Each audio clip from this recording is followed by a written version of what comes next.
السلام علیکم ورحمۃ اللہ وبرکاتہ۔ اعوذ باللہ من الشیطان الرجیم، بسم اللہ الرحمن الرحیم۔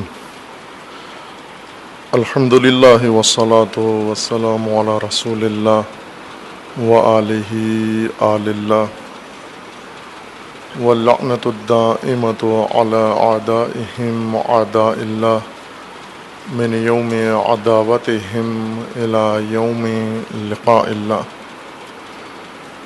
عباد اللہ، اوصیکم ونفسی بتقوی اللہ، اتقوا اللہ فإن خیر الزاد التقوی۔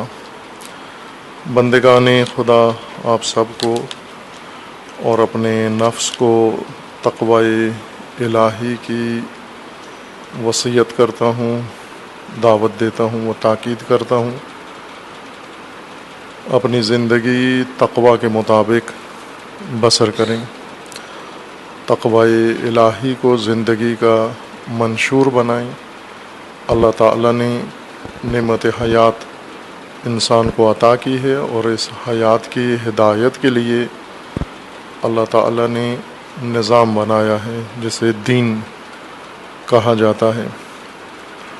دین ہدایت الہی ہے، منشور ہدایت، اور حیات انسانی کے لیے ہے دین۔ انسان کی زندگی کو منظم کرنے کے لیے، اس کو تابع فرمان خدا لانے کے لیے اور مقصود حیات تک پہنچانے کے لیے اللہ نے دین مقرر فرمایا ہے۔ اور تقوی روح دین ہے، اور تمام حیات انسانی کے لیے ایک انداز اور طرز کے طور پر تقوی کو مقرر فرمایا ہے۔ الہی طرز زندگی کا نام تقوی ہے۔ قرآن کریم میں تقوی کو متعدد آیات کے ضمن میں بیان کیا گیا ہے، مختلف مناسبتوں میں سے، تاکہ تقوی کی ایک عملی اور تطبیقی حالت بھی انسان کو سمجھ میں آ جائے۔ یہ نہ ہو کہ ایک مفہوم کی حد تک تقوی ذہن میں ہو، لیکن عملی زندگی میں اسے کہاں کہاں اپنانا ہے اور کیسے عملی شکل دینی ہے، مصداق تقوی کا کہاں پہ ظاہر ہوگا۔ آیات کریمہ میں اسے بھی ذکر فرمایا ہے۔ سورہ مبارکہ اعراف آیات 26 سے شروع ہوتی ہیں۔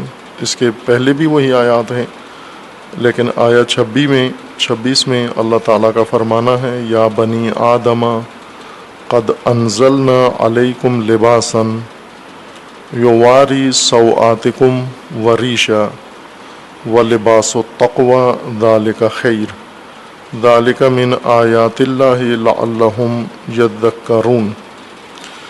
یا بنی آدم لا یفتننکم الشیطان کما اخرج ابویکم من الجنہ ینزع عنہما لباسہما لیریہما سوآتہما انہ یراکم ہو وقبیلہ من حیث لا ترونہم انا جعلنا الشیاطین اولیاء للذین لا یؤمنون۔ بنی آدم کو خطاب کیا گیا ہے، اولاد آدم، نسل آدم، جس میں سب شامل ہیں۔ تمام انسان جو روئے زمین پر زندہ ہیں، یہ آدم کی اولاد ہیں، اور ان میں اس لحاظ سے کوئی تفریق اور تفوق اور برتری اور کہتری نہیں ہے۔ سب بنی آدم ہیں، سب ناس ہیں، وہ اولاد آدم ہیں۔ انسان نے خود سے طبقات بنا لیے، اور پھر ان طبقات میں اتنی ناانصافی پیدا کی، خلیج پیدا کی، کہ حتیٰ بعض طبقات کو آدمیت اور انسانیت سے گویا باہر نکال دیا ہے۔ قرآن کریم کی نگاہ میں سب بنی آدم ہیں، اولاد آدم و ابنائے آدم ہیں۔ یا بنی آدم قد انزلنا علیکم لباسا، وہ بنی آدم کے لیے خداوند تبارک و تعالی نے بہت ساری نعمتیں خلق فرمائی ہیں اور انہیں حیات عطا کی ہے، وسائل حیات عطا کیے ہیں، ایک ایک کر کے ان تمام امور کا تعارف کروایا ہے اور انہیں استعمال کرنے کا طریقہ بتایا ہے۔ ان میں سے ایک اہم چیز جو اللہ کی جانب سے بنی آدم کے لیے مقرر ہوئی ہے وہ لباس ہے، کہ آپ کے لیے لباس بھی بنایا ہے، جبکہ باقی مخلوقات کے لیے لباس نہیں ہے۔ بس بنی آدم کے لیے اللہ نے لباس بھی مقرر کیا ہے۔ باقی مخلوقات، جاندار خصوصاً حیوانات، ان میں سے کسی کے لیے لباس کی ضرورت نہیں ہے، ملبس ہونا و ملبوس ہونا اس کی ضرورت نہیں ہے، اس کی حیاتی ضرورت نہیں ہے، اس کی اجتماعی سماجی ضرورت نہیں ہے۔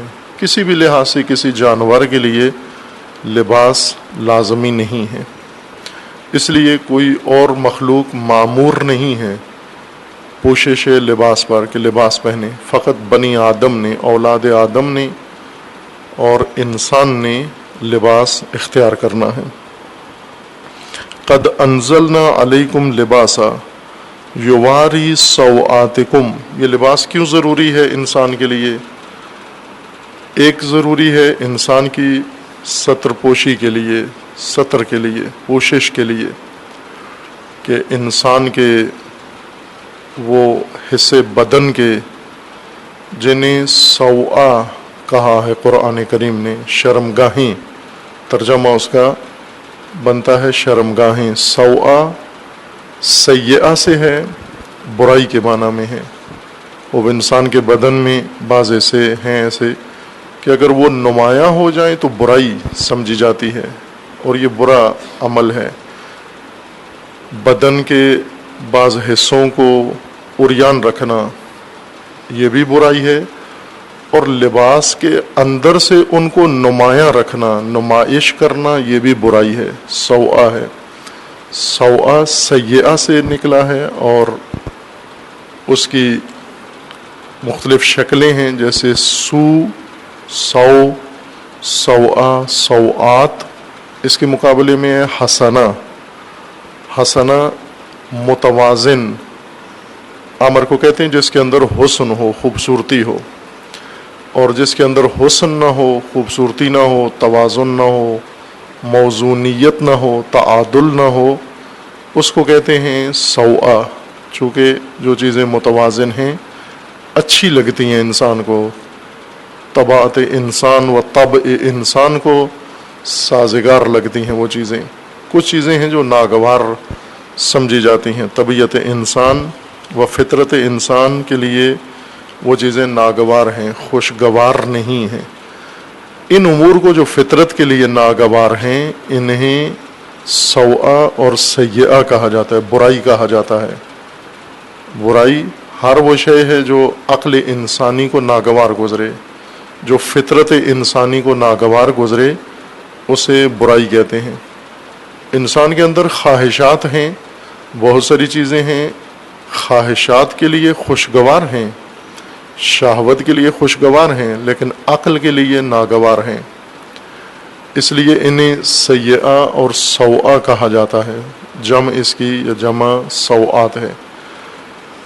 بدن کے، انسان کے، بنی آدم کا بدن ملبوس ہو، مستور ہو، پوشش میں ہو، ڈھانپا ہوا ہو، نمایاں نہ ہو، عریان نہ ہو۔ کیوں؟ اس لیے کہ ناگوار ہے، برائی ہے اس کے اندر، سوآ ہے، سیئہ ہے۔ اور بدن کے جس حصے کو نمایاں کرنا برا سمجھا جاتا ہو اور انسان وہاں پر شرم کرتا ہو، یا شرم آنی چاہیے قاعدتاً، شرم محسوس ہو، اسی کو کنایے میں شرمگاہ کہتے ہیں۔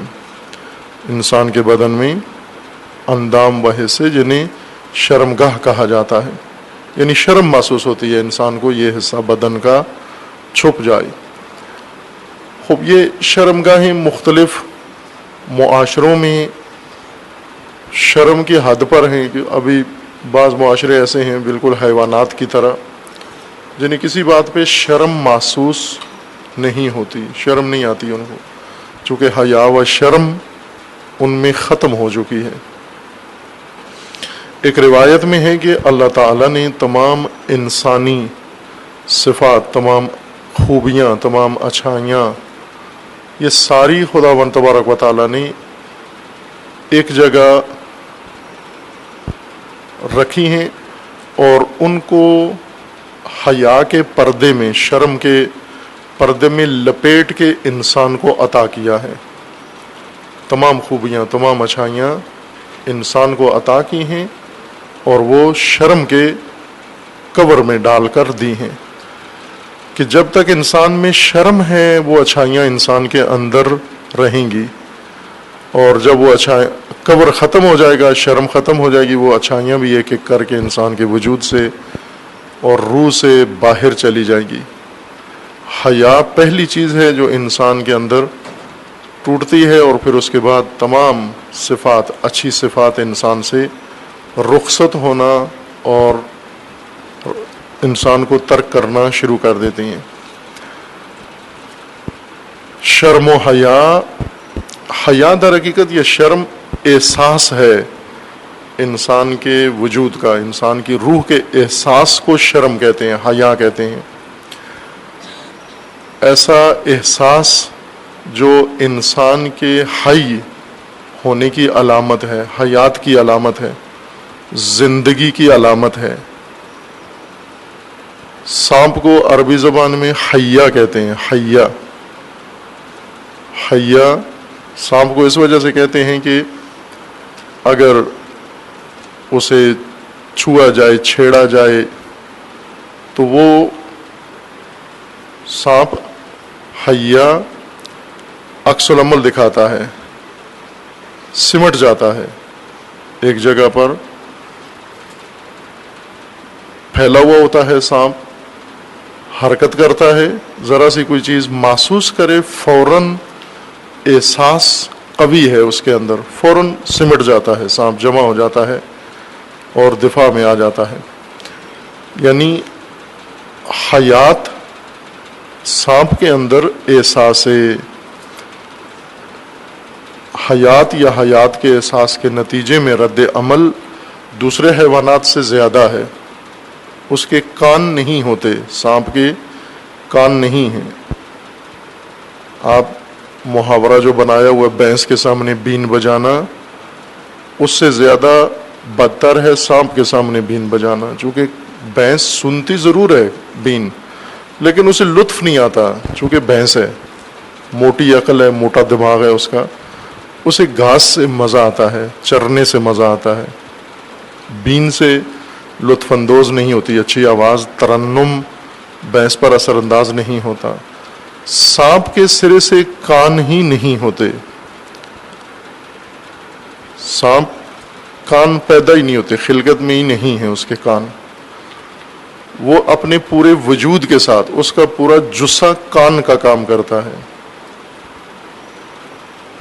پورا وجود سانپ کا ایک رڈار کی حیثیت رکھتا ہے، ہر چیز کو وہ حس کرتا ہے اپنی جلد کے ذریعے، پیٹ کے ذریعے، دم کے ذریعے، پشت کے ذریعے۔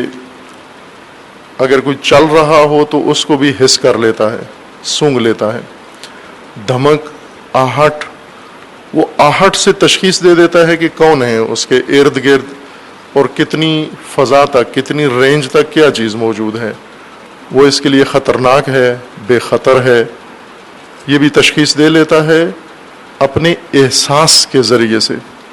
چونکہ یہ حس سانپ کے اندر زیادہ ہے دوسرے جانوروں کی نسبت، اس وجہ سے عربوں نے اس کا نام ہی اس موجود کا حیا رکھا ہے، حیا ہے، یعنی آثار حیات اس کے اندر، رد عمل حیات کا زیادہ ہے۔ انسان کے اندر بھی حیات اگر ہے تو اس حیا کا احساس، حیات کا احساس، زندگی کا احساس حیا کی صورت میں ظاہر ہوتا ہے۔ یہ پتہ چلتا ہے کہ یہ زندہ ہے یا مردہ ہے۔ دور سے اگر لمس کر لے کہ کوئی چیز اس کی طرف آ رہی ہے، نگاہ کر رہی ہے اور یہ اپنے آپ کو سمیٹ لے، یہ اپنے آپ کو محفوظ کر لے سامنے آنے والے خطر سے، اس کا مطلب ہے اس کے اندر حیا کا احساس موجود ہے، حیا کے نتیجے، حیات کا رد عمل موجود ہے جو حیات کے نتیجے میں انسان میں پیدا ہوتا ہے۔ یہ انسان باحیا انسان ہے، جیسے جو تشخیص دے لے کہ کوئی نامحرم ہے یا کوئی دیکھنے والا ہے، ان سب سے اگر اپنے آپ کو پوشیدہ کر لے، پنہان کر لے، تو اس کا مطلب ہے اس کے اندر حیات ہے، زندگی ہے۔ حیات ظہور جب کرتی ہے انسان کے اندر، حیا کے احساس کے صورت میں ظہور کرتی ہے حیات۔ اگر نہ ہو، حیا نہ ہو، تو حیات بھی نہیں ہے، انسانی حیات نہیں ہے، روح زندہ نہیں ہے، دل مردہ ہے۔ اور یہ جو حیات نشو و نما ہے یہ درخت کی ہے، درختوں میں حیا نہیں ہے، شرم نہیں ہے۔ درخت اس کو کہتے ہیں جس کا تنا بڑھ رہا ہو، خوراک کھانے سے وہ لمبا بھی ہو رہا ہو، موٹا بھی ہو رہا ہو، تناور بھی بن رہا ہو۔ اگر ایک انسان کھاتا ہے، پیتا ہے، اٹھتا ہے، چرتا ہے، چگتا ہے اور اس میں حیا نہیں ہے، یہ ایک درخت کی طرح ہے۔ جیسے ایک درخت ہے، نشو و نما کر رہا ہے، رشد کر رہا ہے، لیکن اس کے اندر احساس نہیں ہے کسی قسم کا، یہ انسان بھی ایک درخت کی مانند ہے۔ اس وقت انسانی حیات اس کے اندر آئے گی جب حیا پیدا ہوگی اس کے اندر، یا جب حیا اس کے وجود سے نمایاں ہو۔ اس کا مطلب ہے کہ اب اس کا دل بھی زندہ ہے، یہ ایک درخت کا تنا نہیں ہے اور حیوان و جانور نہیں ہے، بلکہ اس کا دل بھی زندہ ہے، روح بھی زندہ ہے، قلب بھی زندہ ہے، مردہ نہیں ہے۔ اس لیے حیا احساس ہے انسان کا جو بعض مواقع پر پیدا ہوتا ہے کہ جب انسان محسوس کرتا ہے ناگواری، یا جب انسان محسوس کرتا ہے ایسا ماحول، ایسی نگاہیں جن سے اسے اپنے آپ کو محفوظ رکھنا ہے، وہ حالت حیا کی حالت کہلاتی ہے۔ چونکہ انسان حی ہے، وہ حیا ہے، اس میں حیا کا ایک اہم میدان جہاں شرم انسان کرتا ہے اور کرنی چاہیے بے حیثیت انسان، چونکہ انسانیت شرم سے ہی بنتی ہے۔ اگر شرم نہ ہو، حیا نہ ہو تو انسانیت نہیں ہے، وہ درخت ہے، وہ جانور ہے کوئی جس کے اندر حیا نہ ہو۔ اس میں اور حیوان میں کوئی فرق نہیں ہے۔ جیسے حیوانوں کے لیے کوئی قاعدہ، کوئی قانون، کوئی ضابطہ، کوئی پابندی، لباس کچھ بھی نہیں ہے، انسانوں کے لیے ہے، چونکہ انسان کے اندر حیا موجود ہے۔ بدن کو اس طرح سے نمایاں کرنا جس میں شرم محسوس ہوتی ہو، حیا انسان کو محسوس ہوتی ہو، اس بدن کو چھپانا، اس کو سمیٹنا، یہ انسان کے لیے لازم ہے، وہ واجب ہے، عورتوں کے لیے بھی اور مردوں کے لیے بھی۔ پھر اس کی وسعت بیان کی گئی ہے کہ عورت، اردو زبان میں عورت کہتے ہیں خواتین کو، نساء کو، عربی میں مرأہ و نساء کہتے ہیں، اردو میں عورت کہتے ہیں، اور بہت ہی خوبصورت نام ہے جو اردو زبان والوں نے انتخاب کیا ہے۔ اصل یہ لفظ فارسی لفظ ہے عورت، یا عربی لفظ ہے عورت۔ عورت کہتے ہیں بغیر لباس کے جو شے لباس چھپی ہوئی نہ ہو، نمایاں ہو، تو اس کے لیے حیا و شرم آتی ہو، اس شے کو عورت کہتے ہیں۔ عریان، عورت یعنی عریان، ایسی عریانی جس میں شرم محسوس ہوتی ہو، جسے عریان رکھنا جائز نہ ہو، ایسی عریانی جسے عریان رکھنا، ننگا رکھنا جائز نہ ہو، اس کو عورت کہتے ہیں عربی زبان میں۔ مثلا کوئی چیزیں ہوتی ہیں جو ہم ڈھانپتے نہیں ہیں، ایسے کھلی چھوڑ دیتے ہیں، اور کھلا چھوڑ دینے میں کوئی حرج بھی نہیں ہے۔ بعض اشیاء ایسی ہیں جنہیں انسان کھلا نہیں چھوڑتا، مثلا لوگ گھروں سے جاتے ہیں تو تو تالے لگا کے جاتے ہیں، دروازے بند کر کے جاتے ہیں، ایسے کھلا نہیں چھوڑ جاتے گھر اپنا.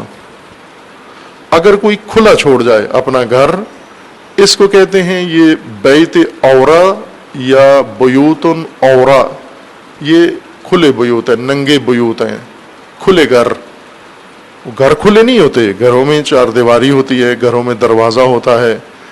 گھروں کو کھلا چھوڑنا معیوب بات ہے، ناگوار ہے، ناپسندیدہ ہے. بس ایسی عریانی جو جائز نہ ہو، ایسی عریانی جو پوشیدہ جس کو کیا جائے، اس کو عربی زبان میں عورہ کہتے ہیں. عورت، خواتین، ان کا پورا جسم، پورا جثہ ہی ایسا ہے کہ اگر وہ نمایاں ہو، عریان ہو، ناپسندیدہ ہے، ناگوار ہے، شرعاً ممنوع ہے، عقلاً ناگوار ہے، فطرت انسانی کے لیے ناگوار ہے. اس لیے اسے پورا وجودی. اور یہ جو نام رکھا گیا ہے اردو میں، ظاہراً وہ بزرگان جنہوں نے یہ لفظ انتخاب کیا ہے خواتین کے لیے، روایت کی طرف یقیناً ان کی نظر تھی، چونکہ روایت میں ہے کہ المرأۃ کلھا عورہ، کہ عورت یا خاتون، نساء، اس کا پورا جسم ہی شرمگاہ ہے.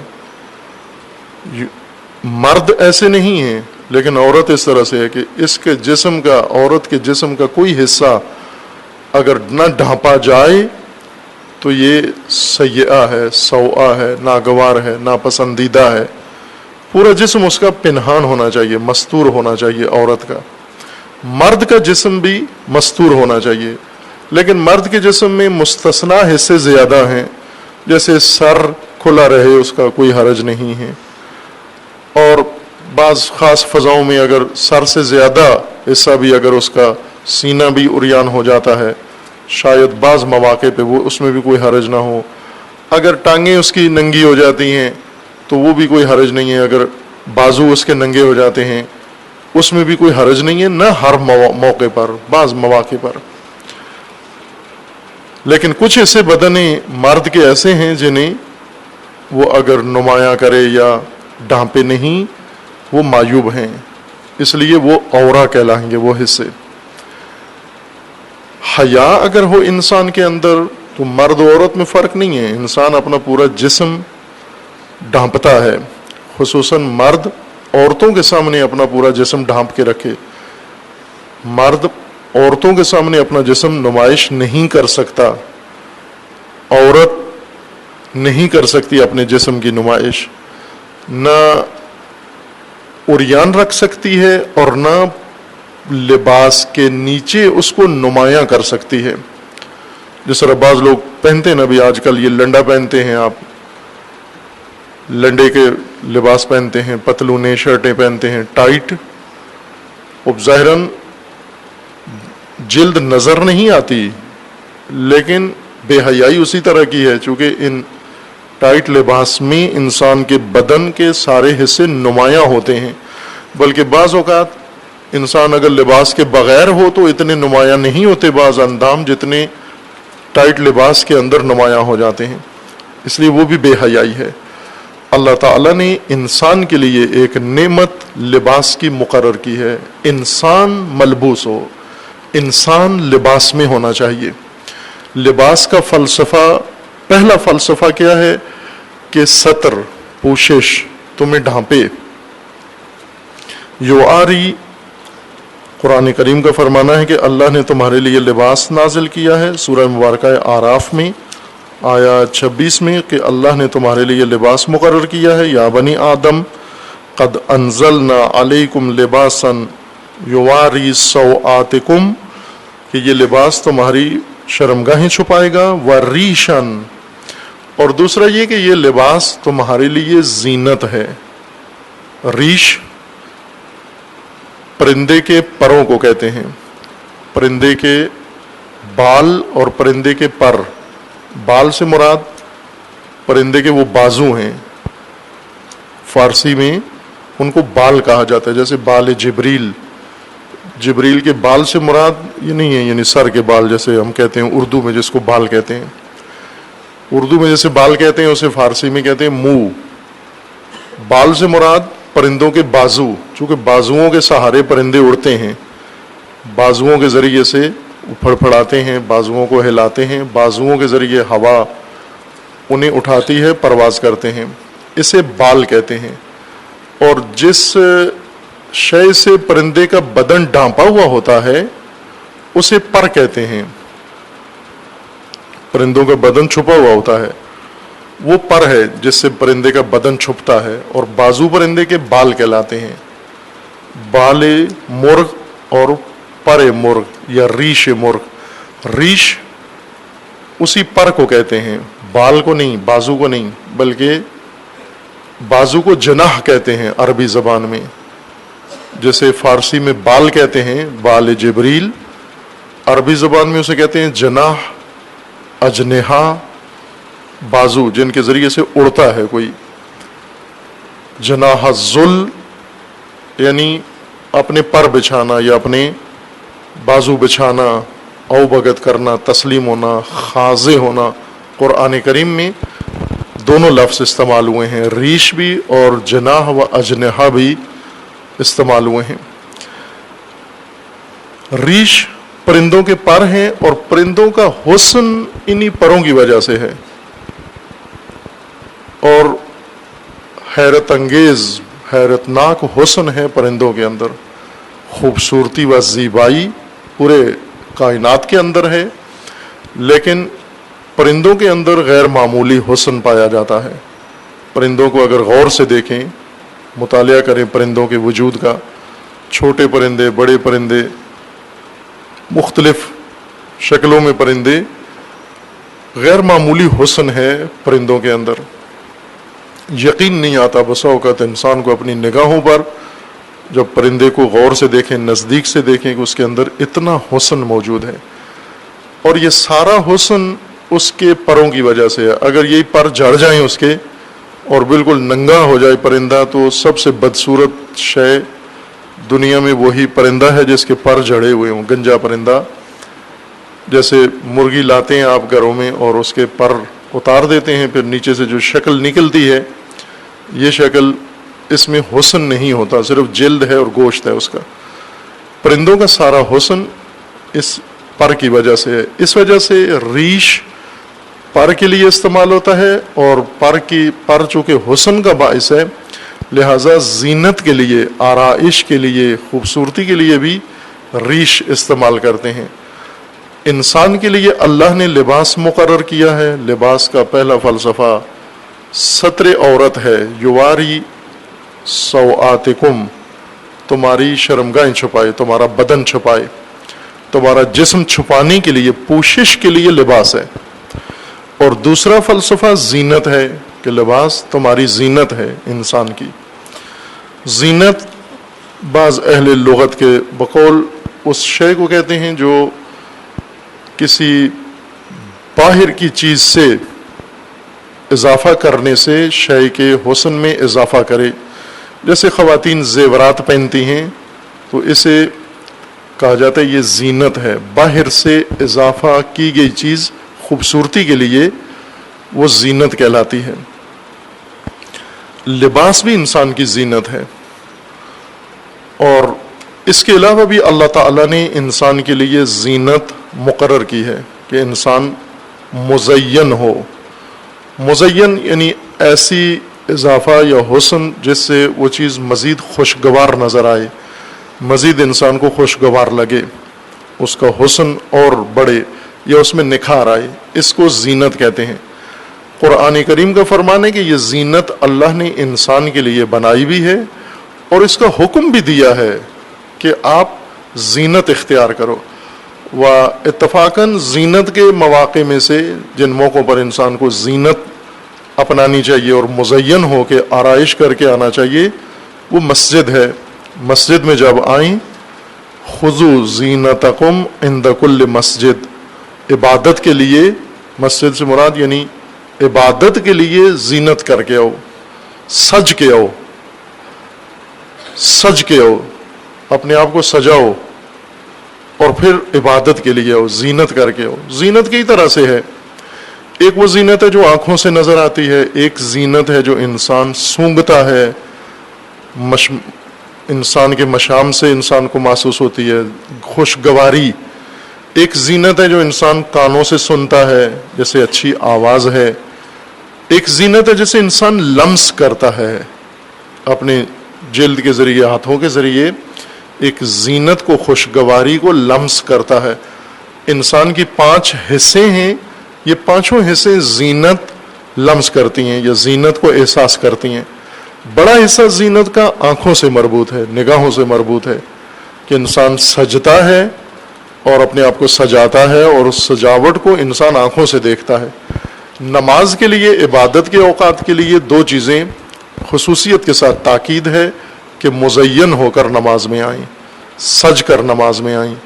ایک صاف ستھرے کپڑے پہن کر آئیں، اور دوسرا خوشبو لگا کر نماز میں آئیں۔ اور یہ ہر نماز کے لیے ہے کہ خذوا زینتکم عند کل مسجد، ہر عبادت میں، عبادت کے ہر وقت کے لیے سج کر آؤ۔ بدبو کے ساتھ، پسینے کی بدبو آ رہی ہے، اٹھ کے آ گئے، ہاتھوں سے بدبو آ رہی ہے، بدن سے، لباس سے، میلا لباس، وہی کام والا لباس پہن کر آگے نماز کے اندر ناپسندیدہ ہے، کراہت ہے۔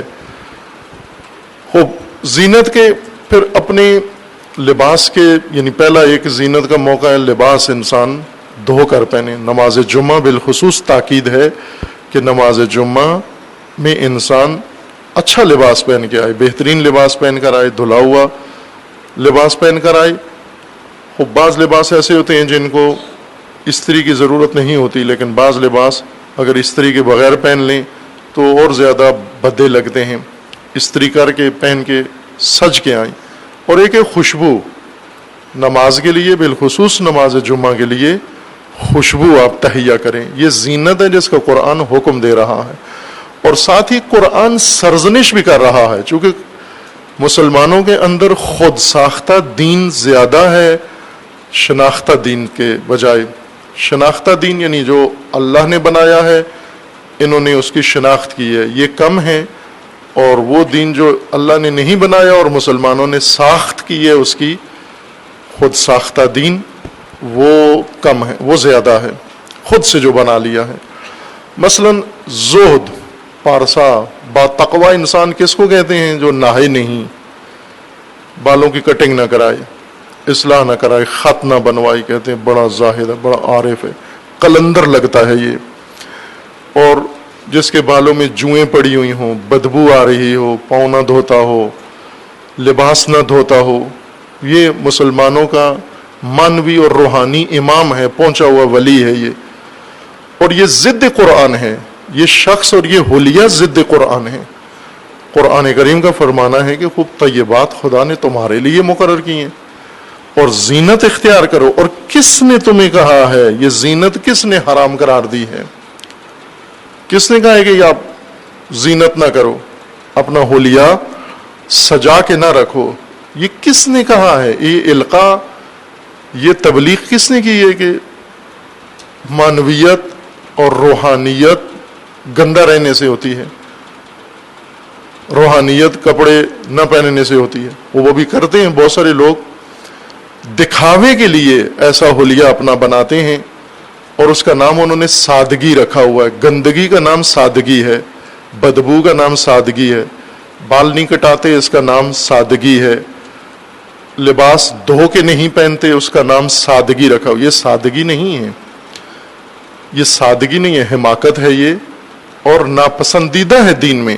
آپ اپنے آپ کو سجاؤ، سجاوٹ وہ بھی عبادت کے لیے، اللہ کی بارگاہ میں حاضر ہونے کے لیے اور اجتماع میں آنے کے لیے۔ دوسروں کے آزار کا باعث نہ بنو، دوسروں کی اذیت کا سبب نہ بنو، آپ سے خوشگوار خوشبو آئے۔ بلکہ کہا گیا ہے کہ اگر آپ نے کوئی لہسن، پیاز یا ایسی چیزیں کھا لی ہیں جن سے منہ سے بدبو آتی ہے، خوب نہ ہو، مسجد میں جمعہ میں نہ ہو، منہ صاف کر کے، پاک کر کے، خوشبو کر کے آؤ۔ کھاتے ہیں، خوب ظاہر ہے ہمارے غذا کا حصہ ہے، خصوصاً پاکستان، ہندوستان میں یہ چیزیں، ان کے بغیر غذا بنتی ہی نہیں ہے۔ کچھ چیزیں کھا لیتے ہیں، پیاز کھا لیتے ہیں، ادرک کھا لیتے ہیں، لہسن کھاتے ہیں، تھوم، اور اس طرح کی چیزیں آچار کھا لیتے ہیں، دھنیا کھا لیتے ہیں، کچھ ایسے شے کھاتے ہیں جو ہماری روزمرہ، یہ ساری منہ میں بدبو پیدا کر دیتی ہیں، اور گھنٹوں تک منہ سے بو ان کی آتی ہے. اس کو نہیں آتی جس کے منہ میں ہے، اسے نہیں آتی خود، بلکہ دوسرے کو، سامنے والے کو جس سے آپ بات کر رہے ہوتے ہیں اسے بدبو آتی ہے. لیکن چونکہ تحمل کرتے ہیں اور برداشت کرتے ہیں، اس وجہ سے کوئی کہتا نہیں کسی کو کہ آپ کے منہ سے لہسن کی بو آ رہی ہے، پیاز کی بو آ رہی ہے، چٹنی کی بو آ رہی ہے، اور الا بلا جو ہم بناتے ہیں یہ منہ میں بدبو پیدا کر دیتی ہیں. وہ بھی نہیں، ختم کرو، آپ مسواک کرو، دو، یا مسجد سے واپس جا کر کھاؤ بدبودار چیزیں جن کے اندر بدبو ہے، یا بدبو نہ کہیں، ایسی بو ہے ان کے اندر جو تکلیف دہ ہے. تکلیف دہ بو والی چیزیں اگر کھانی ہی ہیں، جیسے پیاز لہسن ہے، تو مسجد سے جمعے سے واپس جا کر یہ کھائیں تاکہ دوسروں کو تکلیف نہ ہو یا مسجد کا ماحول آلودہ نہ ہو. اس حد تک دین کی تاکید ہے زینت کے اوپر کہ اپنے آپ کو سجا کے رکھو، لیکن آپ کی انسانیت سجاؤ، اپنی انسانیت سجاؤ، اپنی فطرت سجاؤ، نہ حیوانیت سجاؤ. نمود و نمائش نہیں کرنا، وہاں شرم کرنی ہے. ایسا لباس جس سے دوسروں کی شہوت بڑھ کے، نہ مرد پہنے نہ عورت، یہ سجاوٹ نہیں ہے، یہ اشتہا انگیزی ہے، شہوت انگیزی ہے، شہوت ابارنا ہے دوسروں کے اندر. یہ جرم ہے، یہ گناہ ہے. اپنے آپ کو گناہ میں ڈالنا ہے، دوسروں کو بھی گناہ میں ڈالنا ہے جو اس طرح کا حلیہ بناتے ہیں. مثلا جو مرد ہے اس نے ٹائٹ پتلون جین پہنی ہوئی ہے اور اس جینز میں اس کے تمام بدن کے اعضاء نمایاں ہیں، اور یہ پہن کے اپنی محرم کے سامنے، بہن کے سامنے، بیوی کے سامنے، ماں کے سامنے، رشتہ دار عورتوں کے سامنے، گلی میں، محلے میں، سب کے سامنے گھوم رہا ہے. یہ غلیل، خوب اس کو پتہ نہیں ہے کہ کیا کر رہا ہے. وہ ہر ایک کی نگاہ پڑ رہی ہے، محرم پر بھی غلط اثر پڑ رہا ہے، نہ محرم پر بھی غلط اثر پڑ رہا ہے. یہ سجاوٹ نہیں ہے، یہ بے حیائی ہے، یہ شرمندگی ہونی چاہیے. یہاں پر سجاوٹ یہ ہے کہ آپ وہ لباس پہنو جو ستر ہو، آپ کے بدن کو چھپا لے پورا طور پر. ڈھیلا لباس پہنو، کھلا لباس پہنو. اگر پتلون پہننی ہے، شوق ہے، تو ڈھیلی پہنو، شلوار کی طرح کھلی پتلون ہو، ٹائٹ نہ ہو، جس میں اندام نمایاں نہ ہو، چھپے ہوئے ہوں. چونکہ قرآن لباس کا پہلا فلسفہ یہ تقوی ہے. قرآن کا تقوی عملی بیان کر رہا ہے کہ تقوی کیسے اختیار کرنے، حفاظتی تدبیر اللہ کی محفوظ زندگی کے لیے. یہ تقوی ہے قرآن کا. خوب کیا کرو، آپ لباس پہنو، یہ اللہ نے مقرر کیا ہے. پہلی خصوصیت لباس میں یہ ہو کہ ساتر ہو، ایسا لباس ہو کہ یواری سوآتکم، جو تمہارے بدن کو چھپا دے، پوشیدہ کر دے، پوشیدہ کرنے کی اس میں صلاحیت ہو. اتنا باریک نہ ہو کہ اس کے اندر سے بدن نظر آئے، جیسے گرمیوں میں عموماً پہنتے ہیں. اتنا ٹائٹ نہ ہو کہ اس کے اندر سے بدن نمایاں ہو. اتنا چھوٹا نہ ہو، کم نہ ہو کہ بدن کے سارے حصے کو نہ چھپائے. توریہ، یہ پہلی ضرورت ہے. لباس کی پہلی خصوصیت یہ ہے کہ بدن کو مکمل چھپانے والا ہو. دوسری خصوصیت یہ کہ زینت بھی ہو، یہ زینت بھی ہے آپ کے لیے. بعض جیسے اشارہ کیا کہ خود ساختہ دین میں انہوں نے حلال خدا کو حرام اور حرام خدا کو حلال قرار دیا ہے، کہ اس وقت آبائی دین کے نزدیک یہی حال ہے. آپ آبائی دین میں جو تباہی ہو رہی ہے، مومنین کے گھروں کی بات کر رہا ہوں، غیر مومن وہ نہ آبائی دین رکھتے ہیں وہ نہ الہی دین رکھتے ہیں. ان کے ہاں آزادی ہے، وہ جانوروں کی طرح اپنے آپ کو لیبرل کہتے ہیں. جیسے حیوانات لیبرل ہیں، وہ بھی لیبرل زندگی بسر کر رہے ہیں. لیکن مومنین کو توجہ کرنی ہے کہ خداوند تبارک و تعالیٰ نے مومنین کے لیے جو دستورات مقرر کیے ہیں، حلال کو ترک کر دیتے ہیں، حرام کے ذریعے سے زندگی بسر کرتے ہیں. ایک سادہ سی چیز جو ہر گھر میں شاید کسی حد تک مبتلا بے ہوگی، وہ جوان نسل ہے.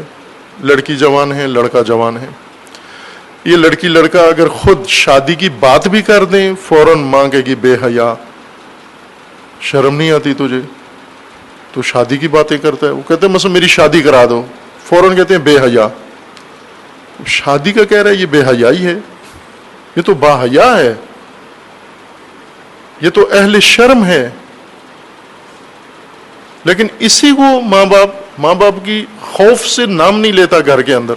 لڑکی اگر نام لے لے تو پھر تو واویلا ہے، پھر تو اس کو فوراً ہی قتل کر دیں گے کہ یہ شادی کا نام لیتی ہے. لیکن اگر یہی لڑکا اور لڑکی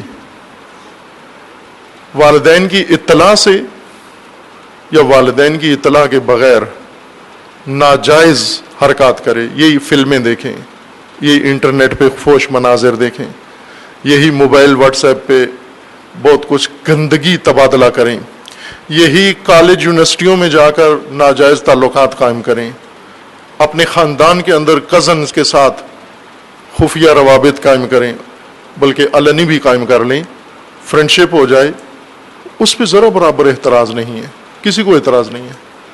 یہ حرام کر رہے ہیں جوان اولاد ان کی آنکھوں کے سامنے، اس پہ کوئی حساسیت نہیں ہے. اور اگر وہ شرعی رائے حل پیش کرے اور کہے میری شادی کراؤ، فوراً ان کی زبان سے نکلتا ہے بے حیا. وہ با حیا کون ہے، بے حیا کون ہے؟ یہ وہ آبائی دین ہے جو خود سے بنا کر ہم نے پیش کیا اور اپنا رکھا ہے، جس میں بے حیائی کو حیا اور حیا کو بے حیائی کہتے ہیں. اسی طرح زینت میں خوب کچھ ایسے ہوتے ہیں زاہد زہد فروش لوگ، زاہد نہیں ہوتے، کاروباری لوگ ہوتے ہیں جو زہد کو متاع بنا کر سامان تجارت بنا کر بیچتے ہیں، ان کو کہتے ہیں زہد فروش، ریاکار، جو دوسروں کے سامنے بڑے زاہد بنے ہوتے ہیں اور در حقیقت ہوتے دنیا دار و دنیا پرست ہوتے ہیں، اور یہ سب دنیا کے حصول کے لیے یہ حرکات انجام دیتے ہیں. انہیں قرآن کریم نے سخت تنبیہ کی ہے کہ آپ لوگ یہ بہت ہی بدتمیزی کر رہے ہو. سورہ مبارکہ اعراف میں ہی جیسے یہاں ذکر ہے آیت 26 میں، یا بنی آدم قد انزلنا علیکم لباسا یواری سوآتکم وریشا، ہم نے آپ کے لیے لباس مقرر کیا ہے، لباس پہنو، لباس پہنو پوشش و ستر کے لیے اور دوسرا زینت کے لیے. آیا 32 میں سورہ مبارکہ اعراف میں چند آیات بعد میں ہے، یا بنی آدم خذوا زینتکم عند کل مسجد. اے بنی آدم، یہ آیا 31 ہے، یا بنی آدم، اے بنی آدم، جب ہم آپ کے لیے زینت کا سامان بنایا ہے تو یہ زینت اپناؤ. اور کب اپناؤ؟ عبادت کے وقت، اللہ کی بارگاہ میں جب آتے ہو، خصوصاً وہ عبادتیں جو مل کر کرتے ہو، جماعت کے ساتھ اجتماعی طور پر اکٹھے مل کے کرتے ہو، مزین ہو کر ہو، سج کے ہو. عند کل مسجد وکلوا واشربوا، اور کھا بھی سکتے ہو پی بھی سکتے ہو. یہ پابندی اللہ نے کھانے پینے پر نہیں لگائی. یہ زود نہیں ہے کہ کھاؤ نہیں آپ، یہ زود نہیں ہے کہ پیو نہیں آپ. یہ کھانا پینا اللہ نے پیدا کیا ہے، آپ کے لیے ہے، لیکن اسراف نہ کرو. ولا تسرفوا، اسراف نہ کرو، انہ لا یحب المسرفین. فاقہ مت کاٹو، فاقے دین نہیں ہے. فاقہ کشی، فاقہ کشی کی طرف ترغیب نہیں دیتا دین. کھاؤ پیو، یہ سب کچھ اللہ نے تمہارے لیے رزق پیدا کیا ہے. کلو وشربو، کیوں کہ بعض فاقہ کشی کو دین کہتے ہیں، بعض فاقہ کشی کو زہد کہتے ہیں، تقوی کہتے ہیں. قرآن فرماتے ہیں نا آپ کھاؤ پیو لیکن اسراف نہ ہو، ضرورت سے زیادہ نہ ہو، نمائش کے لیے نہ ہو، کھانے کے لیے ہو. جو چیز کھانا چاہتے ہو کھاؤ، لیکن اتنی ہی ہو جتنی کھا سکتے ہو، اتنی ہی بناؤ جتنی کھا سکتے ہو، اس سے زیادہ اسراف نہ کرو آپ. قل، اے رسول، قل خطاب ہے رسول اللہ کو کہ آپ انہیں یہ بھی کہہ دیں، یہ سنا دیں، بتا دیں، اعلان کر دیں، من حرم زینت اللہ التی اخرج لعبادہ، یہ کس نے زینتیں تمہارے لیے حرام قرار دی ہیں؟ وہ زینتیں جو اللہ نے اپنے بندوں کے لیے مقرر کی ہیں، بنائی ہیں، خلق کی ہیں. اے رسول ان سے پوچھئے کہ یہ کس نے حرام قرار دی ہیں؟ آیا اللہ نے کہا ہے کہ آپ زینت اختیار نہ کرو، مزین نہ ہو، سجو نہیں؟ نمائش کے لیے نہیں، خود نمائی کے لیے نہیں، شہوت انگیزی کے لیے نہیں، نمائش اندام کے لیے نہیں، بلکہ اپنا حلیہ خوشگوار بناؤ تاکہ جو تمہیں دیکھے اسے بیزاری نہ ہو. اپنا بدن نمائش نہیں کر سکتے، نہ عورت نہ مرد، لیکن بالآخر اپنے لوگوں کے اندر تو آنا جانا ہے. وہاں صاف ستھرا لباس پہنو اور ایسا لباس پہنو جو زینت بھی بنتا ہو تمہارے لیے، یعنی خوشگوار لگتا ہو تمہارے تن کے اوپر، ناگوار نہ لگتا ہو. وہ بعض اوقات وہ لباس جو عموماً شاید لوگ اس کو اتنا اچھا نہیں سمجھتے، بعض اوقات بہت خوبصورت لگتا ہے. چند روز قبل ہی میں کسی سے عرض کر رہا تھا کہ ایک شادی کے اندر وہاں موقع ملا لاہور میں، جس میں علاقائی اپنا انہوں نے لباس اکثر شادی والوں نے کم از کم پہنا ہوا تھا سب نے. اس میں ایک چھوٹا سا بچہ، بالکل چھوٹا، شاید 3-4 سال کا بچہ ہوگا، اور اس نے علاقائی پنجابی لباس پہنا ہوا تھا، دھوتی کرتا، چھوٹے سے بچے نے، اور سر کے اوپر اس نے وہ پگ شملہ جو رکھتے ہیں، ایک علاقائی لباس کا حصہ ہے، شادی کا لباس اس کا بنایا ہوا تھا. وہ اتنا خوبصورت لگ رہا تھا اس لباس کے اندر، دھوتی کے اندر. اس کے مقابلے میں شاید بعضوں نے بڑے قیمتی لباس پہنے ہوئے تھے، پتلونیں پہنی ہوئی تھی، لنڈا پہنا ہوا تھا، کیا کیا پہنا ہوا تھا. لیکن جتنا وہ زینت اس بچے میں وقار نظر آ رہا تھا، وہ وقار کسی میں نہیں تھا. چھوٹا سا تھا، اس کی حرکات سکنات بھی بہت دلکش تھیں، اور چونکہ یہ منظر کبھی دیکھا نہیں، کم از کم میرے لیے پہلی دفعہ تھا کہ اس عمر میں اتنے سائز کا دھوتی پہنا ہوا، کرتا پہنا ہوا، اور اوپر اس نے اور کھسا بھی پہنا ہوا تھا اس نے نیچے. ایک طرح سے باذوق والدین تھے ان کے، انہوں نے اس کے لیے اسی طرح کا کھسا بنوایا ہوا تھا اور سر کے اوپر اسی طرح کا شملہ، اور شاید اس کی تصویر خود یقیناً ان کے پاس ہوگی چونکہ انہوں نے اتنے شوق سے بچے کے لیے شادی کے فنکشن کا لباس بنایا ہو. دھوتی کرتا آج کل ہمارے پڑھے لکھے ہوئے ویسے نام ہی نہیں لیتے اس کا، علاقائی لباس ہے، لیکن یہی اس طرح پہنو کہ زینت نظر آئے تمہارے لیے. یہ میں ایک نمونہ آپ کی خدمت میں عرض کر دیا.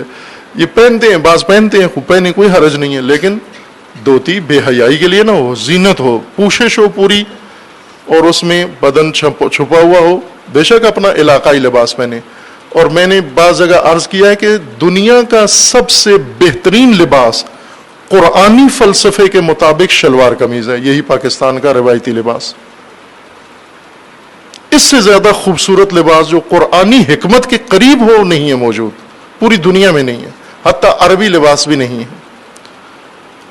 اس کے اندر انسان بہت آسان بھی ہے، اٹھنا بیٹھنا، ہر طرح کی حرکت اس لباس میں انسان کے لیے مقدور ہے بغیر کسی مشکل کے. یہ لباس بہت جچتا بھی ہے انسان کے تن کے اوپر. اس لباس میں پوشش ہے، کامل پوشش ہے بدن کی، پاؤں تک پوشش ہے، عورتوں کے لیے بھی مردوں کے لیے بھی.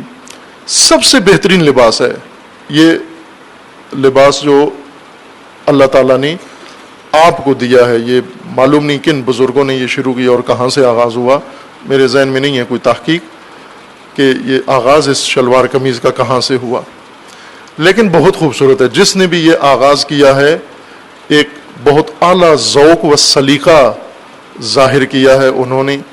اور یہ لباس قرآنی حکمت کو اگر ہم دیکھیں تو یہ بڑا عالی لباس ہے. یہ قل من حرم، اے رسول پوچھئے ان سے، کہیے ان کو کس نے زینت حرام قرار دی ہے، التی اخرج لعبادہ، وہ زینت جو اللہ نے اپنے بندوں کے لیے مقرر کی ہے. کون فقی مفتی پیدا ہوا ہے جس نے اس کو حرام قرار دیا ہے؟ من حرم. والطیبات من الرزق، اور وہ پاکیزہ رزق جو اللہ نے پیدا کیا ہے، کون ہے جس نے کہا یہ کھانا حرام ہے تمہارے لیے؟ ایسا مفتی کون پیدا ہوا ہے؟ ایسا شارع کون پیدا ہوا ہے جو شریعت جال کر رہا ہے؟ اور خدا نے جن چیزوں کو حلال و جائز قرار دیا ہے انہیں ممنوع قرار دے رہا ہے اور انہیں غلط قرار دے رہا ہے۔ قل ہی للذین آمنوا فی الحیات الدنیا خالصۃ یوم القیامہ، خوب یہ جو کچھ حیات دنیا میں ہیں خالصۃ یوم القیامہ، یہ قیامت کے دن، یہ خالص جو کچھ دنیا میں ہے یہ قیامت کے دن خالص ہو کر تمہیں عطا ہوگا۔ کذالک نفصل الآیات لقوم یعلمون۔ قل انما حرم، خوب اب اے نبی ان کے دین کی کریکشن کریں، تصحیح کریں، صحیح کریں، غلط ہو گئے ہیں یہ خود ساختہ دین بنانا شروع کر دیا۔ زینت اللہ نے حلال قرار دی ہے، سجاوٹ اللہ نے حلال قرار دی ہے، بلکہ حکم ہے کہ جب مسجد میں ہو تو سج کے ہو، خوشبو لگا کے ہو، نئے کپڑے پہن کے ہو، دھلے ہوئے کپڑے پہن کے ہو، مناسب کپڑے پہن کے ہو، پورا بدن چھپا کے ہو۔ ابھی یہ لنڈے کے لباس پہن کے اول تو آتے نہیں مساجد میں، اگر آ بھی جائیں تو بہت اس سے بدنما منظر پیدا ہوتا ہے۔ لنڈے کی پتلون ہوتی ہے، لنڈے کی شرٹ، ظاہر سائز کی تو ہے نہیں کہ درزی نے ان کے لیے بنائی ہو، وہ تو کسی اور انگریز کے لیے بنائی تھی، اس نے اتار کے پاکستان بھیج دی۔ میں انشاءاللہ کسی وقت یہ لنڈے کے اوپر خصوصی گفتگو کروں گا، یہ زیادہ ضروری ہے، چونکہ ہماری قوم جو ہے وہ لنڈا پسند و لنڈا پرست ہو گئی ہے، اور لنڈا تباہ کر رہا ہے ہمیں ایک لحاظ سے۔ ایک طرف سے غریبوں کا سہارا بھی ہے، لیکن غریب بھی لنڈے میں شلوار قمیض نہیں لیتے پتلون ہی ہیں پھر بھی جا کر۔ ابھی لنڈے میں دھوتی خرید لو جا کر، مثلا اگر سستا ہی خریدنا ہے یا استعمال شدہ ہی لینا ہے تو اپنی علاقائی کوئی چیز لے لو، شلوار قمیض لنڈے میں لے لو۔ شلوار قمیض مفت بھی دو نہیں خریدتے، خریدنی شرٹ ہے، ٹی شرٹ خریدنی ہے، بغلیں اس میں نظر آئیں۔ اب یہ پہن کر آ جاتے ہیں نماز میں، سجدے میں جاتے ہیں، رکوع میں جاتے ہیں، پتلون الگ ہو جاتی ہے، شرٹ الگ ہو جاتی ہے، اور وہی جگہ ننگی ہو جاتی ہے جس کو چھپانے کے لیے لباس پہننا ضروری ہے۔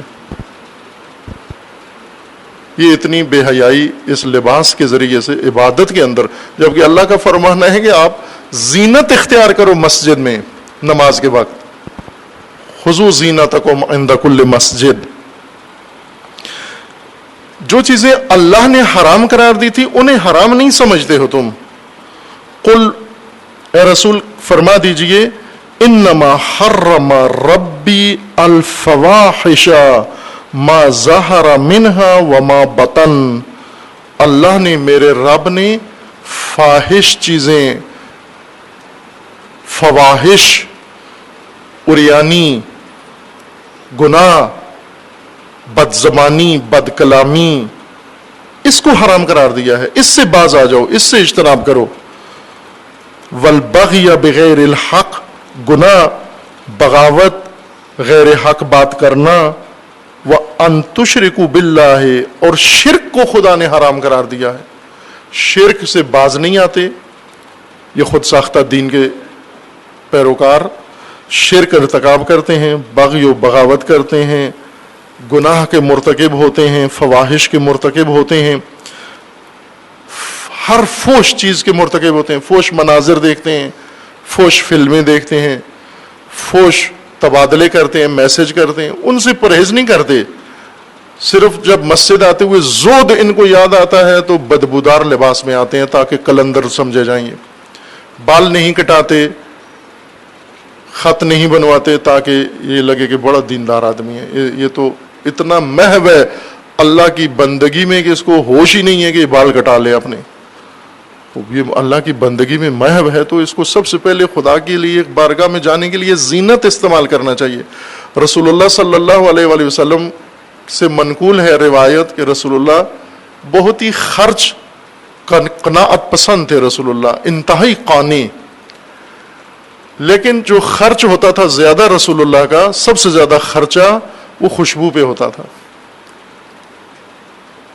پیسے رسول اللہ کے جو خرچ ہوتے تھے، اپنی ذات پر جو خرچ کرتے تھے پیسے، سب سے زیادہ خرچہ خوشبو پر ہوتا تھا۔ اور فرماتے بھی ہیں رسول اللہ کہ مجھے تمہاری دنیا سے جو چیزیں پسند ہیں 3 چیزیں بتائیں، ایک ان میں سے خوشبو ہے۔ احب الی من دنیاکم ہذہ تمہاری اس دنیا سے جو میرے لیے بہت پسندیدہ چیزیں ہیں ان میں سے رائحہ طیبہ یا خوشبو ہے. اور اگر کوئی رسول اللہ سے پوچھتا کہ آپ کے لیے کوئی ہدیہ لاؤں مثلا دوسرے شہر سے ملک سے, تو رسول اللہ یہ فرماتے خوشبو لے آنا, اگر اچھی خوشبو ملتی ہے وہاں پر. یعنی جس کا تقاضا کرتے تھے ایک زمزم کا, اگر کوئی حج پہ جا رہا ہوتا تو اسے زمزم کا تقاضا کرتے کہ ہدیے کے طور پہ وہ لے آنا, اور ایک کہتے خوشبو لے آنا. اور یہ بہترین ہدیہ ہے خوشبو, لیکن ایسی خوشبو ہو جو دوسروں کے لیے خوشگوار ہو.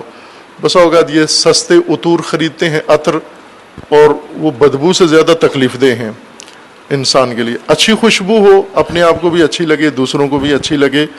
یہ زینت خداوند تبارک و تعالیٰ کا فرمانا ہے کہ تمہارے لیے ممنوع نہیں ہے. اے بنی آدم ہم نے تمہارے لیے لباس بنایا ہے. وَاللِّبَاسُ التَّقْوَىٰ, اور خدا نے تمہارے لیے لباس تقوی مقرر کیا ہے, اور یہ خیر ہے. یہ لباس بہت لازمی ہے تمہارے لیے, لباس تقوی. لباس تقوی جو اصل موضوع ہے اس آیت کا, اور اس آیت کو یہاں خطبے میں پڑھنے کا اصل موضوع لباس تقوی ہے. گزشتہ ہفتے بھی اسی لباس تقوی پہ بات رک گئی تھی, وقت ختم ہو گیا تھا. وہ اس ہفتے بھی بات آگے نہیں جائے گی, اگلے ہفتے انشاءاللہ آپ کی خدمت میں عرض کریں گے لباس تقوی سے کیا مراد ہے. چونکہ یہ سابقہ مطالب ضروری تھے لباس تقوی کو سمجھنے کے لیے کہ لباس تقوی کیا چیز ہے. جو قرآن نے چند لباس, قرآن نے, اللہ نے فرمایا کہ یہ لباس ہیں تمہارے لیے, اللہ نے بنائے ہیں یہ لباس. جیسے ابھی پڑھتے ہیں سنتے ہیں نا ذاکرین سے آپ کہ حضرات حسنین کے جوڑے جبریل بنا کر لے کر آئے. وہ سیے اللہ نے نہیں تھے, جبریل نے, ذاکروں کے مطابق. ذاکری روایت ہے یہ کہ جوڑے جنت سے آئے اور درزی جو تھے وہ جبریل تھے.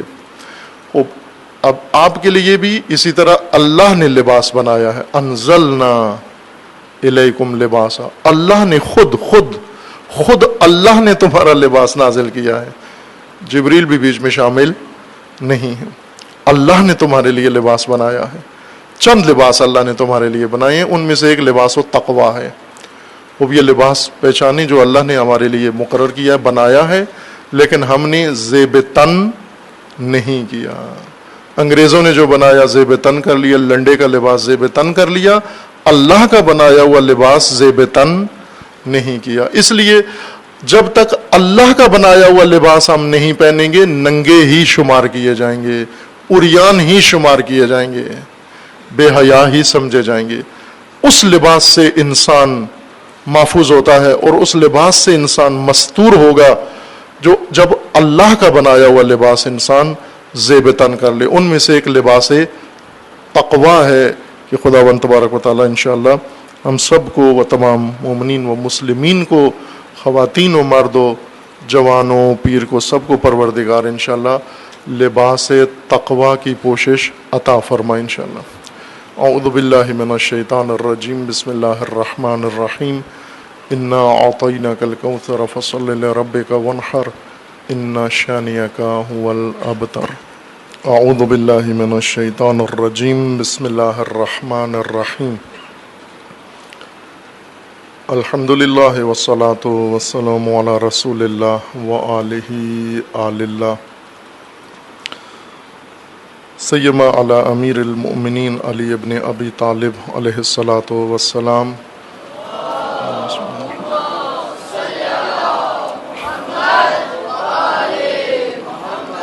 و فاطمۃ الزہرا سیدۃ النساء العالمین.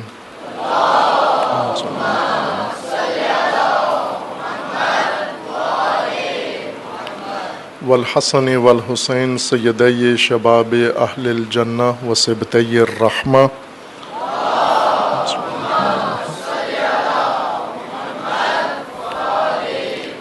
وعلی ابن الحسین علیہ الصلاۃ والسلام.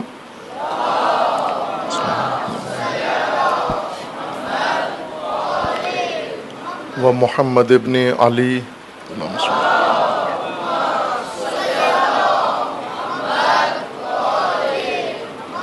و جعفر ابن محمد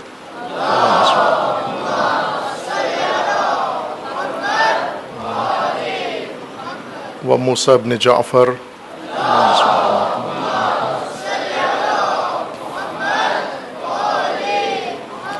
و علی ابن موسیٰ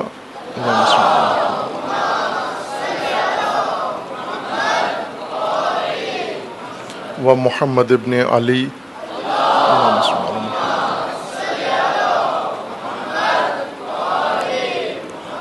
و علی ابن محمد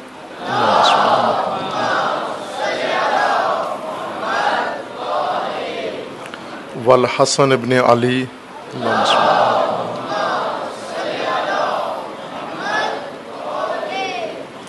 والحجت ابن الحسن القائم المہدی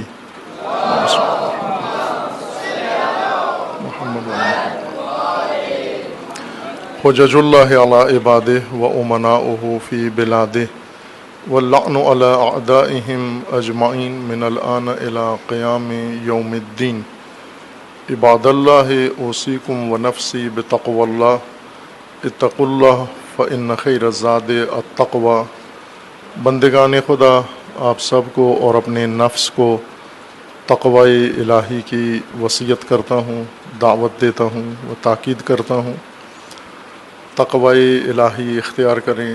تقوی انسان کی حیات کے لیے خداوند تبارک و تعالیٰ نے مقرر فرمایا ہے تاکہ سایہ تقوی میں انسان زندگی بسر کرے۔ تقوی اس حیات دنیاوی کے لیے ہے اور حیات کے ہر شعبے کے لیے ہے۔ ہر زندگی کا وہ معاملہ جس میں انسان کو کچھ عمل کرنا ہے، رد عمل دکھانا ہے، وہ سب سایہ تقوی میں بسر ہو، وہ انجام پائے۔ تقوی کی تشریح ہو رہی ہے اور آپ کی خدمت میں کی ہے۔ ایک اہم میدان تقوی کا انسان کے لیے انسان کی سیاسی و اجتماعی زندگی ہے۔ و تقوی کا تقاضا یہ ہے کہ انسان تمام امور مسلمین و اسلام سے تعلق رکھے، اپنا لا تعلق نہ ہو۔ بے تقوی انسان ہے جو اسلام و مسلمین سے متعلقہ امور سے اپنے آپ کو دور رکھے و لا تعلق رکھے۔ یہ تقوی کے خلاف ہے، ضد تقوی ہے، اور خداوند تبارک و تعالیٰ کو انسان کی یہ حالت پسند نہیں ہے۔ رسول اللہ کا فرمانا ہے کہ جو بھی اس حالت میں رہے گا وہ مسلمان نہیں ہے۔ من اصبح ولم یہتم بامور المسلمین فلیس بمسلم۔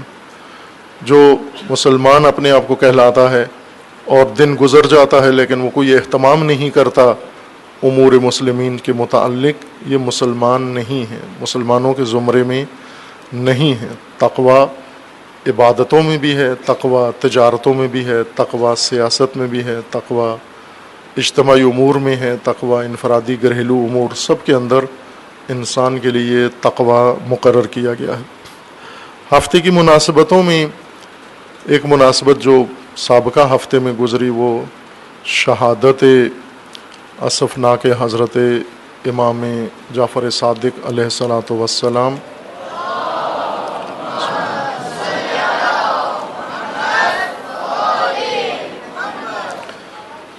اور ایک مناسبت جو آج ہے،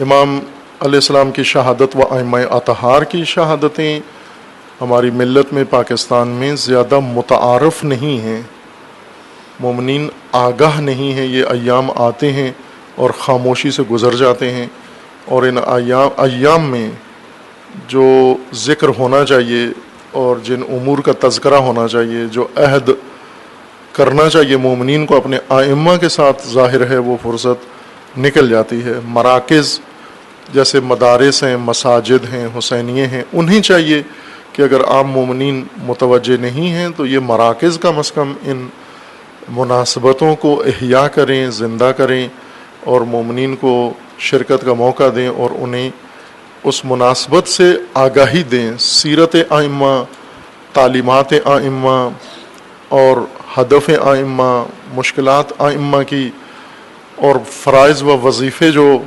مومنین کی گردنوں پر ائمہ کی طرف سے، اللہ کی طرف سے مقرر کیے گئے ہیں، ان سب کا ذکر ان مناسبتوں میں ہونا چاہیے۔ بالخصوص سیرت معصومین ان ایام میں کہ کثرت سے ہیں یہ ایام، سال بھر میں متعدد مناسبتیں آتی ہیں۔ آنے والے دنوں میں ولادت حضرت امام رضا علیہ السلام ہیں، جو ظاہراً قریب ہو جائے گا، 13 یا 14 اگست کو بن رہی ہے۔ خوب اہتمام کریں، 14 اگست کا اہتمام کرتے ہیں، جھنڈیاں لگاتے ہیں، تو ولادت امام رضا کے لیے بھی کریں، اہتمام کریں۔ اور اہتمام کا مطلب یہ نہیں کہ جیسے پاکستان کو جھنڈیوں پہ ٹرخا دیتے ہیں، اسی طرح ائمہ کی مناسبتیں بھی جھنڈیاں لگا کے اور لنگر کھا کے چلے جائیں۔ ذکر کریں، وہ ذکر کریں جو ائمہ کرتے تھے، وہی ذکر کریں، دین کا ذکر کریں، تعلیمات ائمہ بیان کریں، ممبروں کے اوپر بیان کریں۔ ہمارے ہاں جو مجالس کا رجحان بن چکا ہے، جو طرز مجالس کی ہے، اس نے تعلیمات ائمہ سے مومنین کو دور کر دیا ہے۔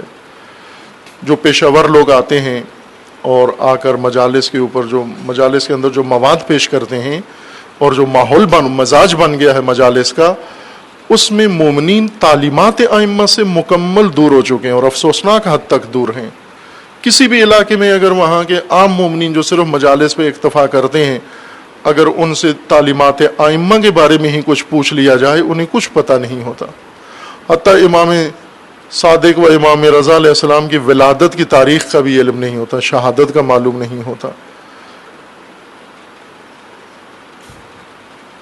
حالات ائمہ کے انہیں معلوم نہیں ہوتے، چونکہ جو بیان کر رہے ہیں خود انہیں معلوم نہیں ہوتے، وہ من گڑت قصے بنا کے پیش کرتے ہیں، جن کا نہ تاریخ میں ذکر ہے نہ تعلیمات ائمہ میں ذکر ہے۔ خود ہی گھڑ کے وہ مومنین کو مشغول کرنے کے لیے اور مومنین سے داد و فیس لینے کے لیے خود ساختہ باتیں کرتے ہیں، لیکن حقیقت تعلیمات ائمہ جو کتابوں کے اندر، خطبوں کے اندر، روایات کے اندر موجود ہے، تاریخ کے اندر، وہ ذکر نہیں کرتے۔ یہ اہتمام کیا جائے سال میں ان ولادتوں پر کہ عمومی پروگرام رکھیں۔ اب یہاں بھی جامعہ جعفریہ کے جو متصدی مسئولین ہیں، یہ اہتمام کریں کہ ان مناسبتوں پہ عوامی مجلس رکھیں اور اہلیان علاقہ کو دعوت دیں اور شرکت کریں، اور اچھے خوبصورت باادب طریقے سے یہ مجالس برپا ہوں تاکہ مومنین تعلیمات ائمہ اور حقائق سے آشنا ہوں۔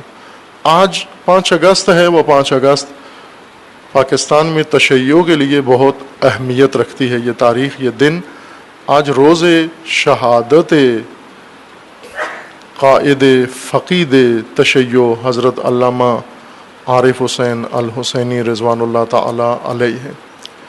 وہ بزرگوار رہبر جس نے ملت تشیع کے اندر پاکستان میں روح پھونکی، مردے کے اندر روح پھونکی، ایک نیم جان یا بے جان پیکر کے اندر روح پھونکی کہ کل شب لاہور میں عروۃ الوثقیٰ میں اسی مناسبت سے مجلس تھی، اس میں میں نے تفصیل سے وہ نقطہ بیان کیا، وہ کون سی روح تھی جو اس بزرگوار شخصیت نے، جنہیں امام نے اپنا فرزند کہا، من فرزند عزیزی را از دست دادا ام۔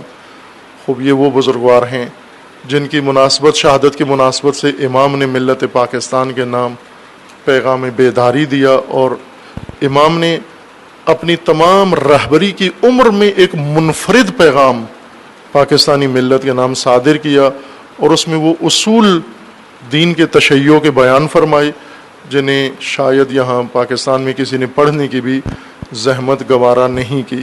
نہ انہوں نے جو امام کے نمائندے بنے رہے، نہ انہوں نے زحمت گوارا کی جو امام سے اجازے لے کر آتے رہے خمس و زکوٰۃ کے لیے، اپنے اوقات کے لیے، مصارف کے لیے۔ پیغام امام سے کسی کا بھی کوئی سروکار نہیں رہا، اور بے خبر ہے یہ نسل حاضر مکمل طور پر، انہیں پتہ بھی نہیں ہوگا کہ اس طرح کا کوئی پیغام صادر بھی ہوا تھا یا نہیں ہوا تھا اور اس میں کیا لکھا ہوا ہے۔ عزیزان، وہ روح جو اس بزرگوار شہید نے و اس عالم باتقویٰ نے ملت پاکستان کے اندر پیدا کی و روح پھونکی، وہ یہ تھی کہ ملت تشیع کو انقلاب اسلامی سے و نظریاتی تشیع سے آشنا کیا۔ مبلغ تھے اسلام ناب کے شہید عارف حسین الحسینی، انقلاب کی حمایت میں علماء کرام بھی تھے و دوسرے طبقات بھی تھے۔ حمایت انقلاب سے آگے تعلیمات انقلاب، افکار انقلاب، و خصوصاً امام خمینی کے افکار و نظریات کہ امام نے تشیع کو پوری دنیا کے اندر ایک پہچان عطا کی. یہ نقطہ آپ ذہن میں رکھیں. تاریخ پاکستان میں نہ تدوین ہوتی ہے نہ کوئی سروکار ہے ہمارا اس سے، خصوصاً تشیع کی تاریخ. آپ ہمارے یہ بچے چھوٹے اگر پڑھنا چاہیں کہ پاکستان میں تشیع قائم کیسے ہوا، پھیلا کیسے، بڑا کیسے، کس نے کیا، کچھ بھی نہیں ہے. مستند تاریخ کہیں بھی ایک صفحہ بھی نہیں لکھا ہوا. من گڑت قصے، صدری سینے کی باتیں، سنی سنائی باتیں، غیر مستند، بغیر حوالے کے، بغیر پروف کے. خوب یہ تو بہت سارے بیان کر سکتے ہیں، لیکن تاریخ جس کے اندر سند بھی ہو، جس کی دستاویز بھی ہو کہ اس طرح سے پاکستان کے اندر تشیع پیدا ہوا ہے، تشیع بڑا، تشیع پھیلا اور آج ایسے پہنچا، تاکہ اگلی نسلیں اپنی حقیقت سے آشنا ہوں. خوب یہ نہ تقاضا ہے عوام میں کہ تاریخ ہو ہماری، اور نہ علماء میں کوئی ایسا محرک ہے موجود کہ وہ تدوین کریں یا اہل قلم تدوین کریں اس قسم کی تاریخ. چونکہ جس چیز کا تقاضا ہوتا ہے وہ ہو جاتی ہے، تدوین ہو جاتی ہے. جس کا تقاضا نہیں ہوتا وہ لوگ عبث سمجھتے ہیں. یہ کام کیا نہیں ہے. پاکستان میں تشیع ایک رسوماتی شکل میں انقلاب اسلامی سے پہلے تھا، قائم تھا اور اپنا وجود قائم کیے ہوئے تھا، لیکن اجتماعی طور پر کوئی ایسی پہچان شناخت نہیں تھی، پوری دنیا میں نہیں تھی. حتیٰ ایران کے اندر جہاں سب شیعہ ہیں، تقریباً 97-98% شیعہ آبادی ہے، ایران کے اندر بھی تشیع گمنام تھا، ایرانیت نمایاں تھی. وجود جو تھا ایران میں، ایرانیت کا وجود تھا، ایرانی قوم پرستی، ایرانی قومیت، شہنشاہ کی حکومت. حتیٰ اگر دینی مذہبی کام بھی ہوتے تھے تو وہ بھی ایرانیت کے پرچم کے نیچے ہوتے تھے، تشیع کے پرچم کے نیچے نہیں ہو رہے تھے. 98% آبادی والا ملک جہاں تشیع تھا، شیعہ تھے، وہاں تشیع غائب تھا، ایرانیت کا غلبہ تھا. وہاں بھی امام نے تشیع کو اس مغلوبیت سے نکالا اور ایرانیت کے اوپر غلبہ عطا کیا، ایرانی قومیت کے اوپر، ایرانی ثقافت کے اوپر، ایرانی کلچر کے اوپر. شیعہ شہنشاہ کے بجائے آج شیعہ فقیہ حاکم بنایا، اور آئین شہنشاہی کے بجائے، آئین ساسانی کے بجائے، آئین قاجاری و دیگر سلاسل پادشاہی کے بجائے فقہ امام صادق کو نافذ کیا، اس کو آئین کا درجہ دیا، آئین بنا کر ملکی قانون، فقہ امام صادق ملکی قانون بنا کر نافذ کر دیا اس ملک کے اندر. وہ یہ پہچان تھی جو امام نے عطا کی. ورنہ اس سے پہلے مدرسے تھے لیکن ان کے اندر وہ کام نہیں ہو رہا تھا جس سے تشیع کی پہچان دنیا میں بن جائے. امام نے یہ کارنامہ انجام دیا. پاکستان میں انقلاب کے بعد بھی ایک لہر اٹھی پاکستان میں، مومنین و غیر مومنین تمام پاکستانیوں کو اثر ڈالا اس انقلابی لہر نے، موج نے، لیکن باقاعدہ طور پر تعلیمات انقلاب و فکر امام منتقل نہیں ہوئے. شہید بزرگوار نے پہلی دفعہ انقلاب اور پاکستان کے اندر جو تنظیمی عمل شروع ہوا اس میں کوئی 1-1.5 مہینے کا فرق ہے. فروری 1979 میں انقلاب کامیاب ہوا اور اپریل 1979 میں یہاں پر تشیع کی تنظیم وجود میں آئی. تحریک نفاذ فقہ جعفریہ حضرت علامہ مفتی جعفر حسین اللہ مقامہ الشریف کی قیادت میں 1.5-2 مہینے کا فاصلہ تھا. اس رویداد میں اور اس رویداد میں، اس اتفاق میں اور اس اتفاق میں، اس حادثے میں اور اس حادثے میں اتنا فاصلہ تھا. لیکن یہ بھی شیعہ وہ بھی شیعہ، لیکن اس عمل کا اس سے ذرا برابر کوئی تعلق نہیں تھا. محبت تھی، سب کچھ تھا، لیکن کوئی نظریاتی ارتباط نہیں تھا. اور یہ چلتا رہا. مفتی صاحب کا زمانہ گزر گیا، تحریک نفاذ فقہ جعفریہ تنظیمی عمل جاری رہا، اس میں اونچ نیچ آتی رہی، اور کبھی کہ پہلے مفتی صاحب کی برسی پہ بھی بیان کیا تھا ایک مظلومیت مفتی صاحب کی، جو کچھ ان کے ساتھ ہوا تھا، اوج بھی انہوں نے دیکھا، اور پھر اسی اوج کے بعد تنہائی بھی دیکھی مفتی صاحب نے، اسی قیادت کے زمانے میں تنہائی بھی دیکھی مفتی صاحب نے افسوسناک حد تک۔ بعد میں خوب کچھ وقفہ آ گیا اس عمل میں تنظیمی میں، جس سے قوم کے اندر پھوٹ پڑ گئی، اور راولپنڈی میں ایک شخصیت کو، عالم کو، بزرگوار کو قائد کے طور پر اناؤنس کر دیا گیا۔ پھر دوسرا تنظیمی ڈھانچہ فعال ہوا، اور انہوں نے بکھر میں اجتماع کر کے شہید حسینی کو تنظیم کے سربراہ کے طور پر چنا۔ اب یہاں تک کوئی تعلق نہیں تھا انقلاب سے تنظیم کا بھی، اور پاکستان کے بالعموم تشیع کا نظریاتی تعلق میری مراد ہے، ورنہ محبت تھی، عقیدت تھی، جذبہ تھا، اور بہت کچھ تھا، اور لیکن آگاہی نہیں تھی، انقلابی تعلیمات، انقلابی اصول اور وہ امام کے افکار سے کوئی آشنا نہیں تھا۔ ویسے محبت سب کے دلوں کے اندر موجود تھی۔ شہید نے آ کر یہ عمل شروع کیا، اس کا رخ موڑا نظریاتی تشیع کی طرف، اسلام ناب کی جانب، اور اس ملت کے اندر وہ روح ڈالی۔ اور شہید جتنی عرصہ قیادت کی، لگ بھگ مفتی صاحب سے تھوڑا سا کم، 4-5 سال مفتی صاحب کی قیادت تھی، 4 سال کے لگ بھگ شہید کی قیادت تھی۔ مفتی صاحب 1979 میں قائد بنے، 1983 میں اس دنیا سے رخصت ہو گئے۔ شہید 1984 میں ظاہراً قیادت سنبھالی، اور 1988 میں شہادت پائی۔ یہ عرصہ شہید کا جو گزرا، مفتی صاحب سے زیادہ مظلومیت کا زمانہ تھا شہید کا، کہ اپنی قیادت کے زمانے میں پاکستانی شیعہ شہید کو پہچان ہی نہیں سکے۔ شہادت نے قیادت منوائی، پاکستانی شیعوں نے شہادت شہید کے بعد انہیں قائد تسلیم کیا کہ یہ بھی قائد تھے ہمارے، اور درست قائد تھے ہمارے، ورنہ اس سے پہلے یا آشنا ہی نہیں تھے، یا آشنا تھے تو مردد تھے، مذبذب تھے، جی وہ بھی قائد ہیں، یہ بھی قائد ہیں، فلاں بھی قائد ہیں، چونکہ قوم مختلف زاویوں سے اور مختلف حوالوں سے بٹی ہوئی تھی۔ اس بزرگوار نے یہ بہت عظیم کارنامہ انجام دیا، اور اسی کے صلہ میں امام نے ان کی شہادت کی مناسبت سے پاکستانی ملت کے نام وہ پیغام دیا ہے۔ شہید کا یہ دن، یہ یوم تشیع ہے، چونکہ جس جرم میں انہیں شہید کیا گیا وہ فقط یہی تھا کہ شیعہ کو بیدار کیا، شیعہ کو آگاہ کیا، شیعہ کو متوجہ کیا، پاکستان میں کوشش کی متوجہ کرنے کی، جس سے دشمن پہلے آشنا ہو گیا، جلدی آشنا ہو گیا۔ جیسے علامہ اقبال کے بقول کے دشمنان چمن میں ہر آواز پسند کرتے ہیں، ہر لوری پسند کرتے ہیں، سوائے اس نغمے کے جو گل لالہ کی آگ تیز تر کر دے۔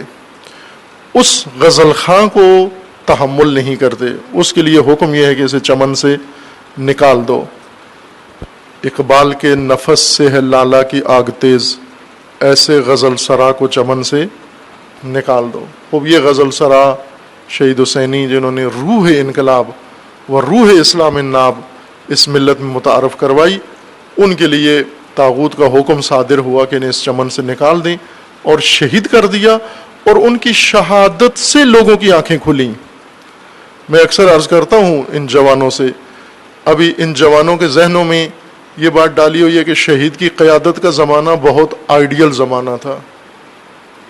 نہیں عزیز من، شہید کی قیادت کا زمانہ بہت مظلومیت کا زمانہ تھا، انتہائی مظلومیت کا زمانہ تھا۔ ایک مطلب جو رات کی مجلس میں نے اشارہ کیا کہ ایک تو یہ کہ شہید کی قیادت میں کرائے پر کوئی کام نہیں ہوتا تھا، رینٹل نہیں تھا کوئی کام، دین رینٹل نہیں تھا، فریضہ اور وظیفہ سمجھ کر انجام دیا جاتا تھا۔ نہ خود شہید تنخواہ پہ قیادت کرتے تھے، اور نہ شہید کی کابینہ تنخواہ لیتی تھی، اور نہ شہید کے ورکر آگے کارکن تنخواہ پہ کام کرتے تھے، رینٹ نہیں ملتا تھا کسی کو۔ سب کے سب جذبہ دینی و واجب و فریضہ سمجھ کر انجام دیتے تھے۔ اور آج صورتحال اتنی خوفناک ہے کہ آج ہم مجالس عذابی رینٹ پہ ہوتی ہیں، کرائے پہ ہوتی ہیں۔ پڑھنے والے تو خیر شروع سے ہی کرایہ پہ لیتے ہیں، کرائے پہ پڑھتے ہیں، وہ تو ہیں ہی رینٹل ہیں شروع سے ہی۔ اس کا نام عجیب و غریب رکھا ہوتا ہے، بعض اس کا نام کیا رکھا ہے؟ نیاز۔ یہ ہماری نیاز ہے، یہ رینٹ کا نام نیاز۔ نیاز کیا ہے؟ مثلا دیگوں والے نے دیگ پکائی ہے، اس کا کرایہ بنتا ہے، وہ سیدھا آگے کہتے ہیں جی کرایہ دو، مجھے دیہڑی دو، مزدوری دو۔ ٹینٹ والا آتا ہے، کہتا ہے جی میں نے ٹینٹ لگائے ہیں مجلس کے لیے، پیسے دو، کرایہ دو مجھے، ٹینٹ کا اتنا کرایہ بنتا ہے۔ اور اس کو دیتے بھی ہیں لیکن کم دیتے ہیں، جتنی وہ محنت کرتے ہیں اتنی نہیں دیتے اس کو۔ ٹینٹ والا لگا ہوا ہے مجلس میں، 2-3 دن سے ٹینٹ باندھ رہا ہے، ماحول بنا رہا ہے، بعد میں آتا ہے پیشہ ور، 1 گھنٹہ آ کر پرفارمنس دکھاتا ہے، اب یہ ایک مجلس کے لاکھ روپیہ لے جاتا ہے۔ وہ 3 دن سے ٹینٹ باندھ رہا ہے، اس کو 50,000 نہیں دیتے، آخر میں کچھ دبا بھی لیتے ہیں اس کے کہ یہ تو چھوڑ دے، امام حسین کے نام پر چھوڑ دے مجلس، چھوڑ بھی دیتا ہے، بعض نرم دل ہوتے ہیں چھوڑ دیتے ہیں، کر دیتے ہیں، یہ انہیں کہتے ہیں یہ فلاں کی مجلس سے چھوڑ دیتے ہیں۔ لیکن یہ رینٹل جو ممبر پہ آیا ہے اس کے دل میں رحم نہیں ہوتا، یہ وہی خنجر بدست، وہ شمر والا خنجر نکال کے کھڑا ہوتا ہے کہ فیس دے تو پھر ورنہ میں تیرا ہی گلا کاٹ دوں گا یہاں پر، اور ٹلتے بھی نہیں ہیں۔ ہر چیز رینٹ کے اوپر ہے، شرکا مجلس کے لیے آنے، ماتم کروانا ہے رینٹ کے اوپر، قصیدہ و سلام پڑھنا ہے رینٹ کے اوپر۔ وہ پہلے یہ نہیں تھا، پہلے خود اسی محلے کے اندر 20 بچے ہوتے تھے یا بڑے ہوتے تھے، جو اچھی آواز تھی وہ آ کر بڑے خضوع کے ساتھ آ کر سلام بھی پڑھتے تھے، مرثیہ بھی پڑھتے تھے، نوحہ بھی پڑھتے تھے، علاقے کے سارے مومنین سارے ماتم کرتے تھے۔ ابھی سب چیز رینٹ پہ ہوگی، سنگتیں بن گئی ہیں، کرایہ دو اور کرائے پہ آئیں گے، اتنا ان کو نیاز بھی دو، ان کو اتنا فلاں دو، یہ فیسیں نیاز کے بن گئی ہیں۔ یہ عمل اس زمانے میں نہیں تھا، واقعا لوگ دور دراز مجلس سننے جاتے تھے اپنا کرایہ لگا کر، اور اس مجلس میں کوئی لنگر بھی اتنا خاصا نہیں ہوتا تھا، زیادہ سے زیادہ خشک چاول، جو کھانا بھی خود ایک بڑا امتحان ہوتا تھا ان چاولوں کو، بھوک کی حالت میں وہ کھا کے واپس آ کے شکر خدا جی آج الحمدللہ اچھی مجلس ہو گئی، اچھی مجلس سننے کا موقع مل گیا، آ جاتے تھے۔ لیکن ہر چیز آج کاروبار، تجارت بن گئی، رینٹ بن گیا۔ شہید کا زمانہ مظلومیت کا زمانہ تھا، شہید شہادت کے بعد قائد تسلیم کیے گئے، قیادت جب تک زندہ تھے اس وقت تک مشکلات فراوان تھیں، وہ ساری مشکلات بہت دردناک ہیں، لیکن جو میراث اپنی چھوڑ گئے ہیں، امام خمینی نے فرمایا تھا ملت پاکستان کے نام اس پیغام میں کہ ملت غیور و شریف پاکستان تفکر ان شہید عزیز را زندہ نگاہ داران، یعنی اس شہید کے تفکر کو امام خمینی فرما رہے ہیں، امام خمینی جیسا عظیم رہبر فرما رہے ہیں کہ ان کے تفکر کو ملت زندہ رکھے، ملت پاکستان بھولے نہیں، ان کی فکر کو نہ بھولنا، ان کی فکر نجات دہندہ ہے تشیع پاکستان کے لیے، جس کا ایک چھوٹا سا حصہ میں نے رات کی مجلس میں وضاحت کی ہے، مومنین اس کی طرف رجوع کر کے وہاں سے معلوم کر سکتے ہیں کہ وہ تفکر زندہ رکھنے کا مراد کیا ہے اور کیسے رکھ سکتے ہیں ہم۔ آج جو تشیع کو مشکلات درپیش ہیں پاکستان میں اور پوری دنیا میں، ان مشکلات کے مقابلے کے لیے وہی ایک تفکر ہے اور وہی ایک بقاء تشیع کے لیے ایک ہی راستہ ہے۔ تشیع کے دشمنوں نے جو اسٹریٹجی تشیع کے خلاف بنائی ہے، جس میں آل سعود پیش ہیں، آل سعود بھی دوسروں کی ایما پر کر رہے ہیں، یہ نہیں کہ آل سعود مستقل طور پر تشیع کے مقابلے میں نکلے ہیں، یہ بھی ان کے پیچھے بھی یہود اور ان کے پیچھے بھی امریکہ اور مغربی طاقتیں ہیں، وہ خود جو کام نہیں کر سکتے وہ ان نادانوں اور جاہلوں سے کرواتے ہیں، اور یہ احمق سب کچھ بھول کے چھوڑ کے فراموش کر کے آ جاتے ہیں میدان کے اندر۔ اس وقت دیوانے اور پاگل ہوئے ہیں تشیع کے ساتھ دشمنی میں، اور اس پاگل پنے میں تشیع کے خلاف جو سازشیں کر رہے ہیں بہت خوفناک ہیں، اور جو خرچہ کر رہے ہیں، اتنا خرچ کیا ہے آل سعود نے تشیع کے خلاف، محاذ آرائی پہ لشکر بنا رہے ہیں، فوجیں خرید رہے ہیں، حکومتیں خرید رہے ہیں، اسلحہ خرید رہے ہیں، گروہ خرید رہے ہیں، افراد خرید رہے ہیں کہ اپنا ملک تباہ کر دیا ہے۔ لاکھوں پاکستانی اور انڈین، لاکھوں، یہ جھوٹ لکھا ہوا ہے میڈیا کے اندر، 8,000 لاکھوں پاکستانی بھوکے فاقے سے مر رہے ہیں، موت واقع ہوئی ہے ان کی فاقوں سے۔ تنخواہیں ان کو نہیں دی 1 سال سے، جب سے جنگ یمن شروع ہوئی ہے ان کو تنخواہیں نہیں دی، کمپنیاں بند ہو گئیں، پروجیکٹ ختم ہو گئے۔ ارامکو جیسی کمپنی، دنیا کی سب سے بڑی کمپنی، بند ہو گئی، ختم ہو گئی۔ اور بڑی بڑی Bin Laden company, construction company ساری ختم ہو گئی، نابود ہو گئی، کوئی پروجیکٹ نہیں ہے، کوئی روڈ، کوئی بلڈنگ، کچھ بھی نہیں بن رہا سعودیہ کے اندر۔ سارا بجٹ جتنا بھی ہے وہ سارا ان جنگوں میں اور مارکہ آرائی میں، عراق کے اندر داعش بنائی اس پہ خرچہ کر رہے ہیں، سوریہ کے اندر دہشت گرد بنا کے بھیجے اس پہ خرچہ کر رہے ہیں، پاکستان میں ان کے زیر حمایت لوگ ہیں انہیں خرچہ دے رہے ہیں، لبنان کے لیے خرچہ کر رہے ہیں، یمن میں خرچہ کر رہے ہیں، یہ سارا اس کام کے لیے خرچہ کر رہے ہیں۔ اور ایک خطرناک کام تشیع کی نسل کشی کے لیے کر رہے ہیں کہ عالمی فیکٹریاں اور منڈیاں جن سے پروڈکشن ہوتی ہے اور سامان بن کے آتا ہے انہیں خرید رہے ہیں، میڈیسن کی کمپنیاں خریدی ہیں انہوں نے، تاکہ ان میڈیسنز کے اندر ایسا مواد شامل کریں کہ شیعہ کی نسل ہی نہ پیدا ہو، آگے بانجھ ہو جائیں، عقیم ہو جائیں۔ جو چیزیں باہر سے آتی ہیں وہ، اب ظاہر ہے کہ پاکستان کے بعض علاقوں میں شیعہ کسی پہچان کے ساتھ نہیں ہے، مکس آبادی ہے، وہاں یہ خطر کم ہے، لیکن جہاں اکٹھے ہیں وہاں یہ خطر زیادہ ہے۔ این جی اوز یہی کام کر رہی ہیں، بہت سارے آٹے مفت تقسیم کیے جا رہے ہیں این جی اوز کے ذریعے سے، یو ایس ایڈ بہت ساری چیزیں فری میں تقسیم کر رہے ہیں، دالیں فری میں تقسیم کر رہے ہیں۔ خوب یہ ساری چیزیں یہ پروسیس کی ہوئی چیزیں ہیں، ان کے بعد ان کو پیسہ ملا ہے، نہ کہ مفت میں کر رہے ہیں، پیسہ ملا ہے کہ یہ کام کرو، باقاعدہ ان کے بڑے بڑے کنٹینر اور کشتیاں پکڑی گئی ہیں جن کے اندر انہوں نے یہ کیمیکل مواد ڈالا ہوا تھا، جیسے نام دیا گیا ہے ابھی بایو ٹیرورزم کا،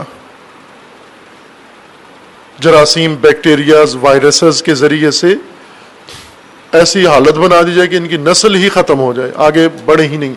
اس حد تک تشیع کے وجود و بقا کے لیے پلاننگ موجود ہے دشمن تشیع کی طرف سے۔ اب تشیع کو مقابلے میں کیا کرنا چاہیے؟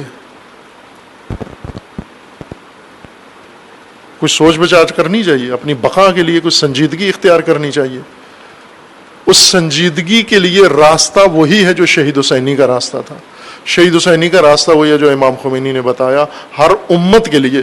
کچھ پچھلے ہفتے میں نے اہل کشمیر کے لیے عرض کیا تھا، ان کی بقا کے لیے بھی یہی راستہ ہے کہ وہ اس راستے کو اپنائیں، اس تفکر کو اپنائیں۔ یہ تفکر آج کی تشیع کی بقا کے لیے ضروری ہے۔ تشیع اپنی پہچان کے ساتھ بچ سکتا ہے، دنیا میں تشیع نے اپنی پہچان بنا لی ہے، جن ممالک میں نہیں تھی مشکلات وہیں پر ہیں۔ بحرین اکثریت میں ہونے کے باوجود اپنی پہچان نہیں بنائی تشیع بحرین نے، عراق میں تشیع نے اپنی پہچان نہیں بنائی اکثریت میں ہونے کے باوجود، آج حکومت میں ہونے کے باوجود بھی مشکلات کا شکار ہیں، چونکہ اپنی پہچان نہیں بنائی انہوں نے۔ جہاں اپنی لبنان میں تشیع تیسرے درجے کی جمعیت ہے، پہلے نمبر پہ آبادی کے لحاظ سے عیسائی ہیں اور دوسرے پہ اہل سنت اور تیسرے درجے پہ تشیع ہے، لیکن لبنان میں تشیع کی طاقت اتنی ہے کہ اس وقت پورے لبنان میں بلکہ پورے خطے میں سب سے زیادہ مضبوط لبنانی تشیع ہے، چونکہ اپنی ایک پہچان بنائی ہے انہوں نے۔ پہچان اپنی بناؤ اور اس پہچان کے ساتھ آپ اپنے ملک کا بھی دفاع کرو۔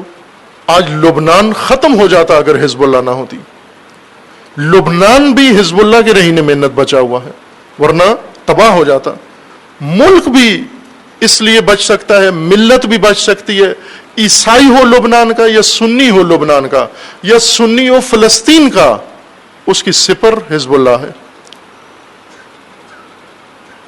پاکستان بھی ایسے ہی ہے۔ پاکستان آج تشیع کی کیا حالت بنی ہوئی ہے خود آپ کے سامنے ہی ہے، کیا تشیع نے خود اپنی حالت کیا بنا لی ہے اور دوسروں نے اس کی حالت کیا بنا رکھی ہے، دوسروں نے اس کی کیا درگت بنا رکھی ہے۔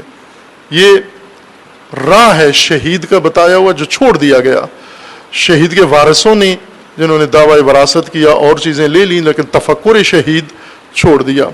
ظاہر ہے اس کے لیے کسی سرٹیفکیٹ کی ضرورت نہیں ہے. ہر ملت کا ہر فرد وہ وارث ہے اس تفکر کا، اور اس تفکر کو آپ نے حفظ کرنا ہے. اہم مناسبت دیگر جو شروع ہوئی ہے اسی ہفتے سے، وہ یعنی گزشتہ ہفتے سے، وہ حجاج کی روانگی ہے.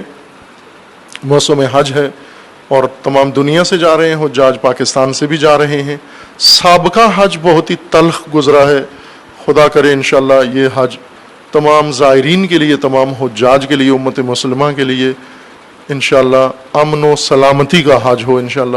اور آل سعود کی نالائکی اور آل سعود کی خیانت و جنایت سے مزید زائرین اس خانہ خدا میں حوادث کا شکار نہ ہوں. اس سال کے حج میں ایک بڑی کمی یہ ہے کہ تشیع کو شامل نہیں کیا گیا. وہ ایک تشیع کے خلاف ایک سازش یہ ہے کہ تشیع کو حج سے محروم کیا گیا. تشیع خوب آپ توجہ کریں گے، ایران سے ویسے تو ان کا زیادہ شرکت تھی، پہلے 1.5 لاکھ کے قریب تھی، لیکن 1 لاکھ کے لگ بھگ ایرانی حاجی حج کے لیے جاتے ہیں. باقی دنیا سے بھی آتے ہیں شیعہ حاجی مخصوصاً. لیکن اس سال کے حج میں یمن سے کوئی شیعہ نہیں آئے گا، لبنان کے شیعوں پہ پابندی ہے، سوریہ سے کوئی شیعہ حج پہ نہیں آنے دیا، خود آل سعود نے پابندی لگائی ہوئی ہے. عراق سے شیعہ وہی آئیں گے جن کو وہ خود پسند کرتے ہیں، چونکہ عراق میں سعودیہ بہت آل سعود انویسٹمنٹ کر رہے ہیں تشیع کو توڑنے میں. کچھ گروہوں کی حمایت کرتے ہیں، کچھ کی مخالفت کرتے ہیں. حشد شعبی کی مخالفت کرتے ہیں، کچھ اور گروہوں کی حمایت کرتے ہیں، اور چھانٹی کر کے عراق سے حجاج جائیں گے. پاکستان سے افسوسناک تعداد تشیعوں کی حج پہ جاتے ہیں. یہ جو دعویٰ رکھتے ہیں کہ ہم 4-5 کروڑ ہیں پاکستان میں، صرف 2,500 حاجی پاکستان سے شیعہ حاجی مشرف ہوتے ہیں حج میں، جو بہت افسوسناک تعداد ہے. کم از کم 50,000 حاجی ہر سال شیعہ حاجی جائیں حج کرنے کے لیے. حج واجب ہے، ہر صاحب استطاعت پر واجب ہے. للہ علی الناس حج البیت من استطاع الیہ سبیلا. یہ جتنے مومنین کے پاس، اکثر مومنین مستطیع ہیں، اکثر مومنین، بہت کم لوگ ہیں جن کے پاس استطاعت نہیں ہے. اور ایک اور غفلت یہ ہوتی ہے کہ اگر کوئی مومن مستطیع ہوتا ہے، فرض کریں اسے جاب مل گئی، اس کا کاروبار شروع ہوا، بیرون ملک چلا گیا، کسی جگہ بالآخر اللہ نے اس کے لیے رزق و روزی کا دروازہ کھول دیا ہے، پیسے آتے ہی سب سے پہلے ماں باپ کو حج کراتا ہے. خوب یہ ایک مقامی شریعت ہے ہماری، یہ بہت اچھا کام ہے ماں باپ کو حج کرانا. لیکن عزیز من، ماں باپ تو فقیر تھے تیرے، چونکہ فقیر تھے ان پر حج واجب ہی نہیں ہے، ان پر واجب نہیں ہے. جو مستطیع نہیں تھے ماں باپ، ان پر واجب ہی نہیں ہے. تو نے کمائے ہیں پیسے، یہ تیرے پیسے ہیں، تجھ پر واجب ہوا ہے حج. مستطیع تو ہوا ہے، پہلے اپنا حج کر، یا ماں باپ اور خود بھی جا ان کے ساتھ. ماں باپ کو تبرعی حج کروا، ماں باپ کو مستحب حج کروا، چونکہ وہ تو مستطیع نہیں ہے. واجب حجۃ الاسلام نہیں ہے ان کا، مستحب حج ہے ان کا. ان کو بھی حج کرا، لیکن خود پہلے حج کر، چونکہ مستطیع تو ہوا ہے، پیسے تیرے پاس ہے، لاکھوں روپیہ تیرے پاس ہے.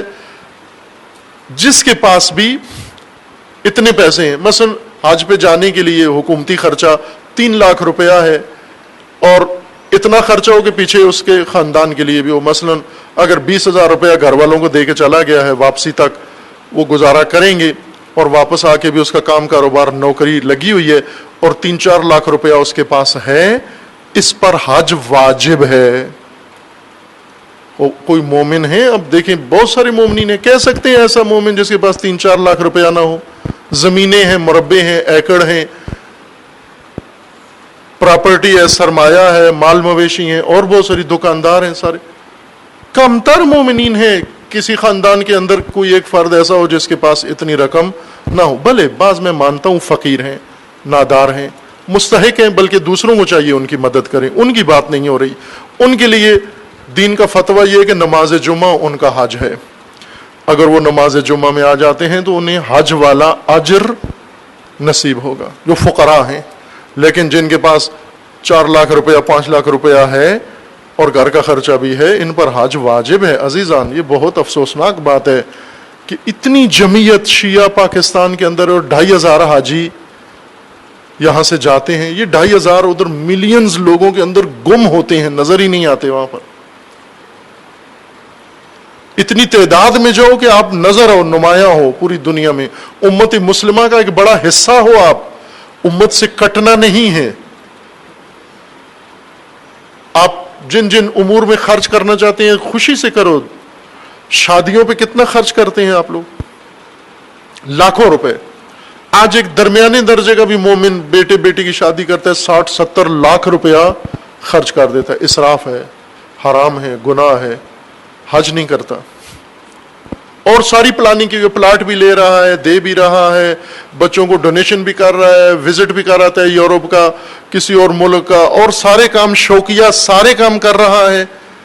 سال میں تو میرے خیال میں 4-5 لاکھ روپے کے تو موبائل چینج کر لیتا ہے وہ۔ گھڑیاں انہوں نے قیمتی خریدی باندھی ہوئی ہیں، لیکن حج کا جب وقت آتا ہے حج نہیں کرتے۔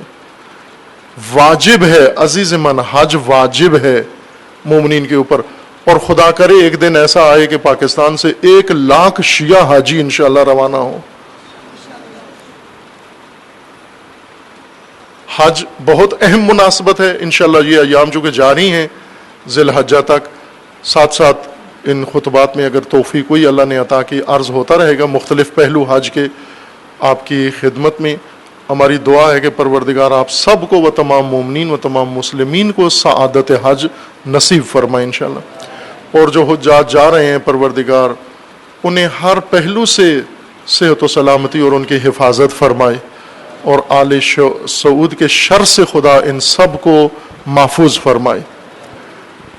مناسبتیں اور بھی تھیں لیکن وقت جو کہ قلیل ہے، اسی پر اکتفا کرتے ہیں۔ دعا گو ہیں بارگاہ خداوند تبارک و تعالی میں، اللہم بحق اسمک العظیم الاعظم الاعز الاجل الاکرم، یا اللہ یا اللہ یا اللہ یا اللہ یا اللہ۔ خدا بندہ بحق اسماء حسنائے خود، بحق اولیاء خود، بحق رسول اللہ، بحق اہل البیت، بحق قرآن، خدا بندہ امت اسلامیہ کو ظلم و ستم سے نجات عطا فرما، تمام مظلومین عالم کی مدد فرما، ملت مظلوم کشمیر کو بھارتیوں کے شر و ظلم سے محفوظ فرما، ان ظالمین کو پروردگارہ نیست و نابود فرما، اور اہل کشمیر کو اپنا یہ خطہ آزاد کرانے کی توفیق عطا فرما۔ پروردگارہ تمام دنیا کے اندر جہاں ظلم ہو رہا ہے خدا بندہ اس ظلم کو ظالمین سمیت نیست و نابود فرما، امت اسلامیہ کے خلاف اٹھنے والے فتنوں کو محو فرما، بالخصوص فتنہ تکفیریت و فتنہ داعش سے امت اسلامیہ کو رہائی عطا فرما، اس کے حامیوں اور بانیوں کو نیست و نابود فرما۔ پروردگارہ بحق محمد و آل محمد حزب اللہ کو کامیابی عطا فرما، سید مقاومت سید حسن نصر اللہ کی حفاظت فرما، رہبر معظم انقلاب اسلامی کا سایہ دراز فرما، انقلاب اسلامی کو دشمنوں کے شر سے محفوظ فرما، انقلاب اسلامی کو انقلاب امام زمان سے متصل فرما، مملکت پاکستان کی حفاظت فرما، اس ملک کو اندرونی بیرونی دشمنوں کے شر سے محفوظ فرما، ملک کے اندر امن و امان قائم فرما، اس ملت کے اندر بیداری و شعور عطا فرما، اس ملک کو خیانت کاروں سے اور اس ملت کو خائن اور خیانت کاروں سے نجات عطا فرما، ان کی مشکلات کو برطرف فرما۔ خدا بندہ بحق محمد و آل محمد پیروان امیر المومنین جہاں کہیں بھی ہیں، بالخصوص حجاز میں، سعودی عرب میں، یمن میں، شام میں، لبنان میں، عراق میں، نائجیریا میں، افغانستان میں، کشمیر میں و بالاخص پاکستان میں، سب کے عزت و مال و جان و ناموس کی حفاظت فرما۔ اپنے ولی حق ولی اللہ الاعظم اجل اللہ تعالی فرج و شریف کا جلد از جلد ظہور فرما، ہمیں حضرت کے اعوان و انصار میں سے ہونے کی توفیق عطا فرما۔ اعوذ باللہ من الشیطان الرجیم، بسم اللہ الرحمن الرحیم۔ قل هو اللہ احد اللہ الصمد لم یلد ولم یولد ولم یکن لہ کفوا احد۔